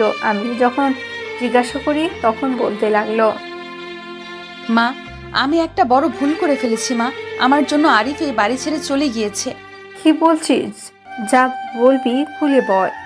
তারপর রুবি সেই দিনের রাতের কথা বলল। সকালে তোর সাথে অনেক বাজে ব্যবহার করে তোকে চলে যেতে বলেছে। একদিন রুবির সাথে ওর ওই বান্ধবীর দেখা হয়। ওই বান্ধবী বলে দেয় যে রুবি যখন ড্রিঙ্কস করে সেন্সলেস ছিল তখন তার ভাই রুবির সাথে খারাপ ব্যবহার করে। তাই তার বান্ধবী রুবির কাছে ক্ষমা চেয়ে চলে যায়। রুবি এসব কথা শুনে মাথাটা ধরে যায় যে তোকে দোষারোপ করেছে। মেয়েটা অনেক ভেঙে পড়ে যায়, তাই ওকে আমি কিচ্ছু বলি নাই। তার কয়েক মাস পর রুবি একদিন মাথা ঘুরে পড়ে যায়। আমরা ডাক্তারের কাছে নিয়ে গিয়ে জানতে পারি রুবি মা হতে চলেছে। আর রুবির সাথে যে ছেলেটা দেখেছিস ওটা তোর আর রুবির ছেলে। কথাগুলো শোনার পর আমার চোখ দিয়ে আপনা আপনি পানি পড়তে লাগলো। তার মানে ও আমার ছেলে। আমার যে কি আনন্দ লাগছিল বলে বোঝাতে পারবো না। তাই রুবি আমায় আর রিমিকে একসাথে দেখে জ্বলতেছিল। আরে শোন বাবা, রুবিনা তোকে অনেক ভালোবাসে। তুই চলে যাওয়ার পর ও ওর ভুল বুঝতে পেরেছে, অনেক কেঁদেছে। তোর জন্য আজও অপেক্ষা করে বসে আছে মেয়েটা। তুই আর ওকে ফিরিয়ে দিস না রে বাবা। তাই বললে কি আর হয়? আমাকেও কম কষ্ট দিয়েছিল নাকি? তার প্রতিশোধ আমি না নিয়ে তাকে কাছে টেনে নিব না? খালা, আমার একটা কথা রাখবে? কি কথা বল? আমি যে এখানে এসেছি তা যেন রুবি না জানতে পারে। আমি যে সব জানি। আর শোনো, রুবি আমাকে কম কষ্ট দেয়নি, তাই ওকে একটু শিক্ষা না দিয়ে আমি আমার কাছে ওকে টেনে নিব না। ও বুঝুক আপনজনকে কষ্ট দিলে কি হয়। আচ্ছা, তুই যা ভালো মনে করিস। ও তো তোর খালু এসে পড়েছে। তাই আমি খালুর সাথে কথা বলে অনেক সময় ওখানে থেকে চলে আসলাম। আর বলে আসলাম রুবি যেন কিছুতেই জানতে না পারে। রাস্তা দিয়ে যাচ্ছিলাম। কিছুক্ষণ যাওয়ার পর চোখ পড়ল একটা স্কুলের গেটে। দেখি যে আমার ছেলেটা ব্যাগ ঘাড়ি নিয়ে দাঁড়িয়ে আছে। কাছে যে জিজ্ঞেস করলাম, কি হলো বাবা, এখানে মন খারাপ করে দাঁড়িয়ে আছো কেন? কেন আঙ্কেল, আমার আব্বু নেই। আজ স্কুলে সবার আব্বু আম্মু দেখেছে। আম্মু এসে শুধু ছেলের সাথে কথা বলে গেছে। আমি রাগ করে এখানে দাঁড়িয়ে আছি। ছেলের কথা শুনে বুকের বাঁ পাশে চিনচিন ব্যথা শুরু হয়ে গেল। মনে মনে বলতেছি, আমি তোর বাবাই, শুধু পরিস্থিতির কারণে আজ তোর কাছ থেকে দূরে। ছেলেকে আদর করে দারোয়ানকে বলে স্কুলের গেটের ভিতরে ঢুকিয়ে দিয়ে আসলাম। মনে মনে ভাবতেছি রুবি না হয় নিষ্ঠুর, তাই বলে আমিও নিষ্ঠুর হব? নিজের ছেলের পরিচয় আমার কাছ থেকে গোপন রাখলো। নিজের ছেলের কাছে আমি আজ পিতৃ পরিচয় গোপন রাখলাম। খুব কষ্ট হচ্ছে। মা, আজকে ওই আঙ্কেল আমার স্কুলে এসেছিল, আমাকে অনেক আদর করেছে। এই রকম যদি আমার বাবাই হতো খুব ভালো হতো না মা? রোহান, তোমাকে না বলেছি অপরিচিত কোনো লোকের কাছে না যেতে? আর কোন আঙ্কেল, আমাকে একটু কালকে দেখিয়ে দিও তো। আচ্ছা ঠিক আছে মা। রুবি তার ছেলেকে নিয়ে বাসায় চলে গেল। আমার কথা মতো খালা খালো কেউ বলে নাই যে আমি এখানে এসেছিলাম। পরদিন অফিসে গিয়ে কেবিনে কাজ করতেছি, এমন সময় পিয়ন এসে বলল, রুবি ম্যাডাম আপনাকে ডেকেছে। আমি দেরি না করে চলে গেলাম। আরিফ খান, আপনি কাল অফিসে এলেন না? কতগুলো কাজ ছিল, এভাবে কাজ না করলে প্রজেক্টটা শেষ করবেন কিভাবে? আসলে ম্যাডাম ভুলে গিয়েছিলাম একটু। রাখেন আপনার ভুলে যাওয়া। এত বড় প্রজেক্টের কাজ কোন ভদ্রলোকে যে আপনাকে দিয়েছে আমি তা ভেবে পাচ্ছি না। আর ভুলে তো যাবেনি, সুন্দরী বউকে নিয়ে অফিসে নষ্টি ফুষ্টি করলেই তো সবাই ভুলে যায়। Sorry madam. এমন সময় রোহান এসে বলল, মা, এই আঙ্কেল আমার খুব আদর করে, তোমাকে এনার কথাই বলেছিলাম। রুবি জিজ্ঞাসা সূচক দৃষ্টিতে আমার দিকে তাকালো। আমি তার মুখে একটু খুশির ছাপ দেখতে পাচ্ছি। তারপর আবার কঠোর রূপ ধারণ করলো, আমার দিকে তাকিয়ে কথাটা বলল, তোমাকে না বারণ করেছে অপরিচিত ফালতু লোকের কাছে না যেতে? মা, আঙ্কেল খুব ভালো, তুমি ফালতু বলছো কেন? চুপ, একদম চুপ। বেশি পাকনা হয়ে গেছো না? আর এই যে মিস্টার আরিফ, আপনি আমার ছেলের সাথে আর মিশবেন না, এই বলে দিলাম। মুহূর্তের মধ্যে মনটা খারাপ হয়ে গেল। ফালতু কি আমি নাকি তুমি নিজেই? রুবি, খুব বলতে ইচ্ছা করছে। রুবি, কি দেখছো তুমি আমার মাঝে ফালতুর মতো কার্যকলাপ? বলতে গিয়ে আর বললাম না। কেবিন থেকে এক বুক হতাশা নিয়ে বেরিয়ে আসলাম। মা হয়ে কেমনে নিজের ছেলেকে তার বাবার সাথে মিশতে দেয় না, খুব কষ্ট লাগছে।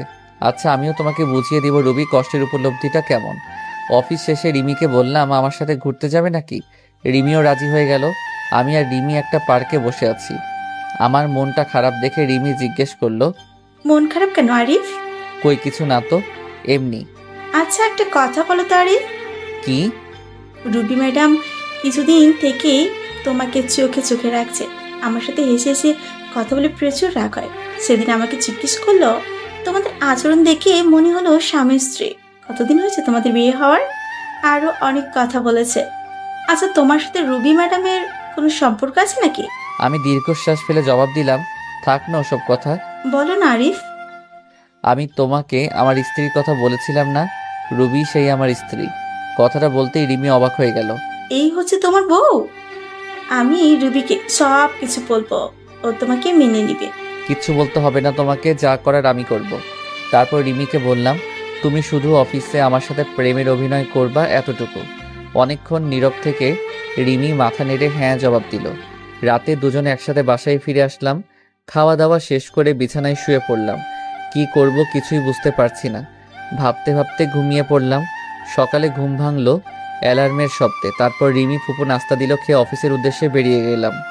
অফিসে পৌঁছে রিমিকে বললাম, তুমি ভিতরে যাও, আমি একটু পাশের দোকান থেকে আসছি। কিছু সময় পর অফিসে ঢুকলাম। গিয়ে দেখি রিমি আর রুবি বসে বসে কাজ করছে। এই জানো কি করছো ওখানে? তুমি এখানে কেন? চলো আমার কেবিনে চলো। রুবির দিকে তাকিয়ে দেখি রাগে লাল হয়ে গেছে, মনে হচ্ছে এখনই চিবিয়ে খেয়ে ফেলবে। ও বাবু, দেখছো না কাজ করছি, পরে যাব। এত বড় লোকটাকে বাবু বলছে। বিড়বিড় করে বলল, আচ্ছা জানো আমি এখন যাই।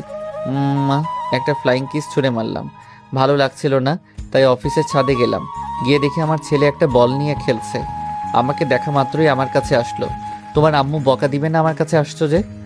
আম্মু অনেক পতা, আমার সাথে অনেক লাগ করে। তাই বুঝি বাবা, ছেলেকে নিয়ে ছাদে দাঁড়িয়ে আছি। এমন সময় রুবি আসলো ছেলের খোঁজে। তোমাকে না বলছি এখানে না আসতে? বাবু আসলে কেন? দাঁড়াও রুবি। অনেকটা অবাক হলো আমার কথা শুনে। এই সন্তান কার? আমার আর আমার স্বামীর। কেন, আপনার কি হয়েছে? তা তোমার স্বামীটাকে জানতে পারি? আপনাকে না জানলেও চলবে। আপনি কে হন যে আপনাকে বলবো? এই কথা শুনে নিজের রাগ কন্ট্রোল করতে পারিনি। ঠাস ঠাস করে দুটো বসিয়ে দিলাম। রুবির চোখ দিয়ে পানি পড়তেছে, গাল দুটো ফুলে লাল হয়ে গেছে। এই সন্তানটা কার? সত্যি করে বলো রুবি, না হয় আমার চেয়ে কেউ খারাপ হবে না। তোমাকে বলে কি লাভ? আর কি বা হও তুমি আমার? তাচ্ছিল্যের হাসি দিয়ে বললাম, ন্যূনতম যে স্ত্রী স্বামীকে মানে না, স্বামীর চরিত্রহীন বলে গালি দিয়ে বাসা থেকে বের করে দেয়, তার কপালে আর যাই হোক স্বামী জুটবে না। শুনলাম তোমার নাকি বিয়ে হয়নি, তাহলে এই ছেলেটা আসলো কোথা থেকে? না জানি কার সাথে কি করে বেড়াইছে। ছি! এ কথা বলার সাথে সাথে রুবি আমার কলার চেপে ধরলো আর বলতে লাগলো, মুখ সামলে কথা বলো আরিফ, আর একটাও বাজে কথা বললে খুন করে ফেলবো। আমি এক ঝটকায় নীলার হাত ছাড়িয়ে পিছন থেকে হাত দুটো মুচড়ে ধরে বললাম, সত্য কথা বললে তো গায়ে লাগবেই। আহ আহ আমার লাগছে, ছাড়ো প্লিজ। ছাড়ার জন্য তো ধরিনি। আগে বলো, আমার কথাটা সত্য নাকি মিথ্যা? রুবি চুপ করে আছে, তাহলে আমি ধরে নিব সব সত্য। তোমার যা ইচ্ছে মনে করতে পারো, প্লিজ আমার হাত ছাড়ো, লাগছে খুব। ওয়েট ওয়েট, এত অস্থির হচ্ছ কেন? সবে তো শুরু। আগে বলো, এই সন্তান কার? কি হলো বলো না কেন? আরে বলছো না কেন? কি হলো বলো। জোরে একটা ধমক দিয়ে বললাম। রুবি শুধু কেঁদেই চলেছে। আঙ্কেল আঙ্কেল, তুমি মাকে ছেড়ে দাও, মা অনেক কষ্ট পারতে। ছেলের কথা শুনে আর ধরে রাখতে পারলাম না, ছেড়ে দিলাম। রুবি ছাড়া পেয়ে ছেলেকে জড়িয়ে ধরে কাঁদতে লাগলো। শক্ত করে জড়িয়ে ধরে আছে, মনে হচ্ছে আমি ছো মেরে তার ছেলেকে নিয়ে যাব। রুবি ছেলেকে জড়িয়ে ধরে শুধু কেঁদে চলছে। আমি আবারও জিজ্ঞেস করলাম, রুবি, এই সন্তানটা কার? কি হলো বলছো না কেন? ও বলবে বা কেন? নিশ্চয়ই কোনো আকাম কুকামের ফসল। রুবির চোখ দিয়ে শুধু পানি পড়ছে। আমি এই কথা বলে ওই স্থান ত্যাগ করলাম। অফিসে বসে নিজের কাজে মনোযোগ দিলাম। রুবি মনে মনে কথাগুলো বলতেছে। বলবো না আরিফ, আমি কিছুতেই আমার সন্তানের কথা তোমাকে বলবো না। এই সন্তান শুধুই তোমার। তোমাকে বললে আমার সন্তানকে তুমি নিয়ে যাবে। আমি মা হয়ে এটা কিছুতেই সহ্য করতে পারবো না। এই জীবনে আমার নিজের দোষে তোমার ভালোবাসা হারিয়ে আজ আমি নিঃস্ব। এই সন্তান এখন আমার একমাত্র সম্বল। আমি যে আমার ছেলেকে ছাড়া বাঁচবো না। মা মা, তুমি কি ভাবতো? ওই আঙ্কেলটা তোমাকে কেন বলেছে? বলো না মা, বলো না। এতটুকু বাচ্চাকে কি বলবে রুবি? নিজের করা ভুলগুলো। আর এই অবুঝ বাচ্চা কি বা বুঝবে? কিছু না বাবা, এমনি। এমনি তো কেউ মারে না মা। স্কুলে ছেলেরা পড়ে না দিতে পারলে খুব মারে। তুমি নিশ্চয়ই আঙ্কেলের কাছে পলা দিতে পারো নাই, তাই তোমাকে মেলেছে। ছোট বাচ্চার মনের পরিধি যতটুকু সে হিসেব করে বলছে কথাটা। রুবি কিছু না বলে ছেলেকে কোলে করে নিচে নেমে এলো। আমি অফিসের কাজ শেষ করে বাসায় ফিরে আসলাম। এইভাবে কেটে যায় 1টি মাস। এই 1 মাসে আমি রুবিকে যথেষ্ট কষ্ট দিয়েছি। এমন কোনো দিন নেই যে রুবিকে আমি কাঁদাইনি। রিমির সাথে প্রতিনিয়ত স্বামী স্ত্রীর অভিনয় করে গেছি। রুবি এতে খুব কষ্ট পেয়েছে, আর আমিও পেয়েছি রুবির কষ্টে কষ্ট পেয়ে। প্রজেক্টের কাজও শেষের কয়েকদিন পর অফিসে গেলাম, যে দেখি রুবি আজ আসেনি। অনেকটা অবাক হলাম। অফিস থেকে বাসায় এসে শুয়ে পড়লাম। পরদিন সকালে ভাবতেছি রুবি কেন অফিসে আসেনি। না, আজ আর আমার ছেলেকে আমার কাছে নিয়ে আসবই। ওকে ছাড়া আমার একা একা ভালো লাগে না। অফিসের কাজ করে সন্ধ্যার দিকে চলে গেলাম খালাদের বাসায়। বাসায় গিয়ে কলিং বেল বাজাতেই রোহান, মানে আমার ছেলে, দরজা খুলে দিল। আমাকে দেখে খুশিতে বলল, আঙ্কেল। এমন সময় রুবি রান্নাঘর থেকে বেরিয়ে আসলো। আমাকে দেখে অনেকটা অবাক হয়ে গেল। এখানে কেন এসেছো? আমার ছেলেকে নিয়ে যেতে এসেছি। তুমি যতই ওর কাছ থেকে আমার পরিচয় গোপন করো না কেন, লাভ নেই। কে তোমার ছেলে? খবরদার আমার ছেলেকে ছোবে না। এটা আমারই ছেলে রুবি। না না, মানে এক্ষুনি ডিএনএ টেস্ট করব। তোমার যাই ইচ্ছে করো, আমার ছেলেকে আমি কোথাও যেতে দিব না। এই বলে রোহানকে জড়িয়ে ধরল রুবি। আমি হ্যাচকে একটা টান দিয়ে রোহানকে নিয়ে আসলাম নিজের কাছে। ওকে কোলে করে নিয়ে যাইতেছি, এমন সময় রুবির চিৎকার, আমার ছেলেকে নিয়ে যেও না প্লিজ। আমার বুক খালি করো না, ফিরিয়ে দাও আমার বাবা সোনাকে। আমি কোনো কথায় কান্না দিয়ে দরজার সামনে ছেলেকে নিয়ে এগিয়ে যেতে লাগলাম। রুবি আমার পায়ে পড়ে গেল। তোমার দুটি পায়ে পড়ি, আমার ছেলেকে নিয়ে যেও না। আমি হাত দিয়ে ধাক্কা দিয়ে রুবিকে সরিয়ে রোহানকে নিয়ে বেরিয়ে আসলাম। আঙ্কেল, আমাকে কোথায় নিয়ে যাচ্ছ? আঙ্কেল না বলে আমাকে বাবা বলো। আমি তোমার বাবা। সত্যি বাবা? হ্যাঁ, আমি তোমার বাবা। ছেলেকে নিয়ে নিজের বাসায় ফিরে আসলাম। বাসায় আসতেই রিমি জানতে চাইলো, সব বলে দিলাম। রাতে খাবার খেয়ে শুয়ে পড়লাম। বাবা বাবা। বলো। মা আমাকে ছাড়া কোনোদিন ঘুমাই না, আমাকে না পেলে মা মারা যাবে। ছেলের কথা শুনে বুকের ভিতর চিনচিন করে উঠল। রুবি যদি সত্যি কিছু করে ফেলে। এমনিতে যে রাগ, 7-5 না ভেবে রোহানকে নিয়ে রুবির বাসায় রওনা হলাম। বাসায় যে যা দেখলাম তা দেখার জন্য আমি মোটেও প্রস্তুত ছিলাম না। দরজা খুলে ভিতরে প্রবেশ করতে দেখি রুবি মেঝেতে পড়ে আছে। কপাল ফেটে একটু রক্ত বের হচ্ছে। হাত দিয়ে রক্ত পড়ছে, সম্ভবত শিরা কাটার চেষ্টা করেছে। দেরি না করে তাড়াতাড়ি কোলে তুলে নিয়ে বিছানায় শুয়ে দিলাম। কপালে হাত দিয়ে দেখি প্রচুর জ্বরে গা পুড়ে যাচ্ছে। সারা রাত মাথায় জলপট্টি দিলাম। নিজ হাতে বাসায় রান্না করেছি, রুবিকে নিজের হাতে খাইয়ে দিলাম। আজ 5 বছর পর রুবির এতটা কাছে আসার সুযোগ পেলাম। অন্যরকম একটা ভালো লাগা কাজ করছে মনের ভিতর। কিন্তু রুবির এখনো জ্বর কমেনি। রাতে রুবির মাথার কাছে বসে আছি। এমন সময় জ্বরের ঘরে রুবি বলে উঠল, আরিফ আমাকে ছেড়ে চলে যাবে না তো? আমাকে ক্ষমা করে দাও, আমি ক্ষমার অযোগ্য জানি। চুপচাপ শুয়ে থাকো তো, জ্বরের ঘরে কি যা তা বকছো? এ কথা বলে উঠে যাব। এমন সময় রুবি আমার হাত ধরে এক ঝটকায় রুবির মুখের সামনে আমার মুখ নিয়ে এলো।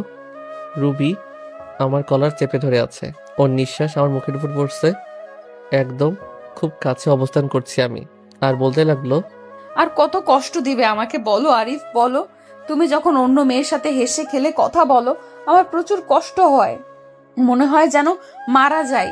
আমি জানি তুমি রিমিকে বিয়ে করো নাই, আমাকে তুমি খুব ভালোবাসো, এটাও আমি জানি। তোমার জীবনে অন্য কাউকে আপন করে নেওয়ার আগে নিজ হাতে আমাকে মেরে ফেলো। আমি এই জীবন আর রাখতে চাই না। কষ্ট তোমার থেকে আমি বেশি পাচ্ছি। তোমার জীবনে নতুন কেউ আসলে আমি সহ্য করতে পারবো না। বিশ্বাস করো, এতদিন তোমাকে ছেড়ে থাকতে অনেক কষ্ট হয়েছে। আমি যখন আমার ভুল বুঝতে পেরেছি, সেদিন থেকে আমি তিলে তিলে শেষ হয়ে যাচ্ছি। এই 5 বছর প্রতিদিন আমি তোমার পথ চেয়ে বসে থাকতাম তুমি আসবে বলে, কিন্তু দেখো তুমি আসতে 5টি বছর লেগে গেল। আর যখন এলে তখন রিমিকে নিয়ে এলে। আমি ভেবেছিলাম তুমি বিয়ে করেছো, রিমি তোমার বউ। জানো, ওই দিন আমি আত্মহত্যা করতে গিয়েছিলাম, শুধুমাত্র আমার ছেলের কথা ভেবে, আর করি নাই। আমাকে শক্ত করে নিজের বুকের সাথে জড়িয়ে আছে। আমি আর ছাড়াতে পারলাম না। হয়তো জ্বরের ঘরে এসব বলতেছে। এসব ভাবতে ভাবতে কখন যে ঘুমিয়ে গেছি সেটাই টেরই পেলাম না। সকালে ঘুম ভেঙে দেখি যে রুবি আগের মতো আমাকে জড়িয়ে শুয়ে আছে। রুবির থেকে নিজেকে ছাড়িয়ে ওর কপালে হাত দিয়ে দেখি এখন আর জ্বর নেই। একটা স্বস্তির নিঃশ্বাস ফেললাম। রুবিকে না ডেকে ফ্রেশ হয়ে অফিস চলে গেলাম। আসলে খালা খালো কেউ নেই বাড়িতে, তারা নাকি গ্রামের বাড়িতে গেছে। সন্ধ্যায় রুবির বাসায় আসলাম। রুবির কোনো কথাবার্তা নেই, চুপচাপ আমাকে খাবার বেড়ে দিচ্ছে। আমি খেয়ে দে ছেলেকে আদর করে চলে আসব, এমন সময় রুবির ডাক। আরিফ, বলো রুবি। তোমার কাছে একটা জিনিস চাইবো, দিবে? ধরে নাও আমার জীবনের এটাই শেষ ইচ্ছা। মনের ভিতর উলট পালট হয়ে গেছে কথাটা শোনার পর থেকে। মাথা চাপা কণ্ঠে জবাব দিলাম, কি জিনিস? একটা রাত, শুধু একটা রাত তোমার কাছে স্বামীর অধিকারটুকু চাই। জীবনের কিচ্ছু চাইবো না, শুধু একটা রাত চাই। কি বলছো এসব? তোমার মাথা ঠিক আছে তো? প্লিজ না করো না, আমার এই অপূর্ণ ইচ্ছেটা পূরণ করো। এই বলে রুবি আমার দিকে এগিয়ে আসলো। আমার পায়ের উপর পা দিয়ে আমাকে জড়িয়ে ধরে ঠোঁটে ঠোঁট মিশিয়ে দিল। আমিও নিজেকে আর কন্ট্রোল করতে পারলাম না। সারা রাত রুবি নিজেকে আমার কাছে বিলিয়ে দিয়েছে, আমি তাকে ভালোবাসা দিয়ে ভরিয়ে দেই। সকালবেলা ঘুম থেকে উঠে দেখি রুবি নেই, কিন্তু রুবি নেই। আমার ছেলেটা পাশের রুমে দেখলাম, বাসায় তন্ন তন্ন করে খুঁজলাম কিন্তু কোথাও নেই। গেলটা কই? আমার মনে হচ্ছে রুবিকে আমি হারিয়ে ফেলেছি। আমার নিঃশ্বাস বন্ধ হয়ে আসছে, মনে হচ্ছে দম বন্ধ হয়ে এক্ষুনি মারা যাব। রুবিকে খুঁজতে খুঁজতে টেবিলের দিকে চোখ পড়ল, দেখলাম একটা চিঠি। চিঠিটা খুলে পড়তে লাগলাম। আরিফ, তুমি যখন এই চিঠিটা পাবে, হয়তো আমি তোমার থেকে অনেক দূরে চলে যাব। আমি জানি তুমি আমাকে হয়তো কখনো ক্ষমা করতে পারবে না। তোমার উপর আমি যে দুর্ব্যবহার করেছি তা হয়তো ক্ষমার অযোগ্য। আমি রাতে তোমার কাছে স্ত্রীর অধিকার চেয়েছিলাম, তা তুমি দিয়েছো, তাতেই আমি অনেক খুশি। চলে যাচ্ছি তোমার জীবন থেকে, আর আসবো না। কোথায় যাচ্ছি তা আমি নিজেও জানি না। আর হ্যাঁ, তোমার ছেলেকে তোমার কাছে রেখে গেলাম, ওকে তুমি নিজের মতো করে বড় করো, আর রিমিকে বিয়ে করে নিও। ভালো থেকো। চিঠিটা পড়ে আমার দু চোখ দিয়ে পানি পড়েই যাচ্ছে। মনে হচ্ছে আমার ভিতর থেকে কেউ কলিজা টেনে বের করে নিচ্ছে। আর দেরি না করে বেরিয়ে পড়লাম। যাওয়ার সময় দেখি খালা খালু চলে এসেছে। আমার দিকে তাকিয়ে বলল, কি হয়েছে? আমি শুধু বললাম, রোহানকে দেখে রেখো বলে বেরিয়ে গেলাম রাস্তায়। গোটা রাস্তা পাগলের মতো এপাশ ওপাশ খুঁজতে লাগলাম। প্রায় অনেক জায়গায় খোঁজা শেষ, এবার আশা ছেড়েই দিয়েছি।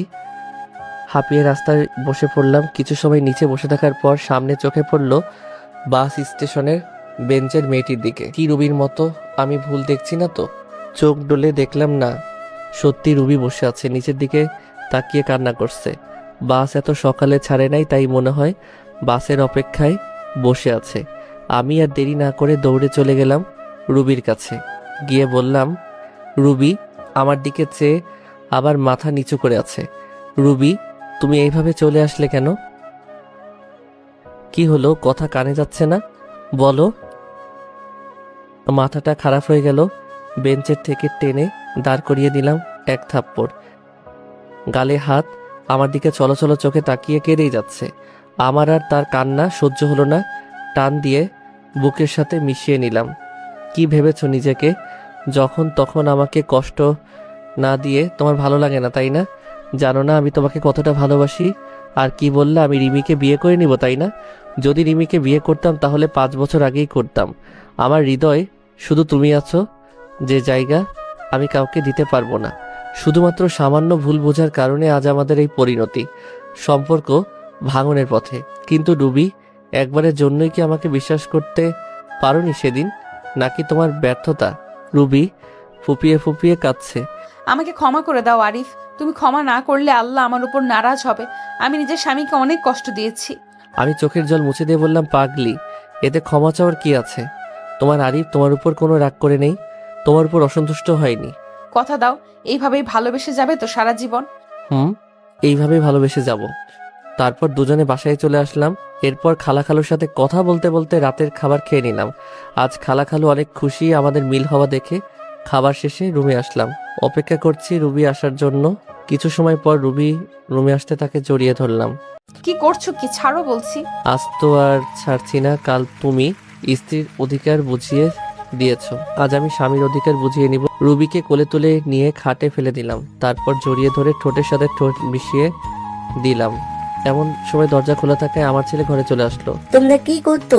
ছেলের মুখে এমন কথা শুনে আমি কি করব, কি বলবো? রুবি তো আমার মুখে মুখ লুকিয়ে আছে।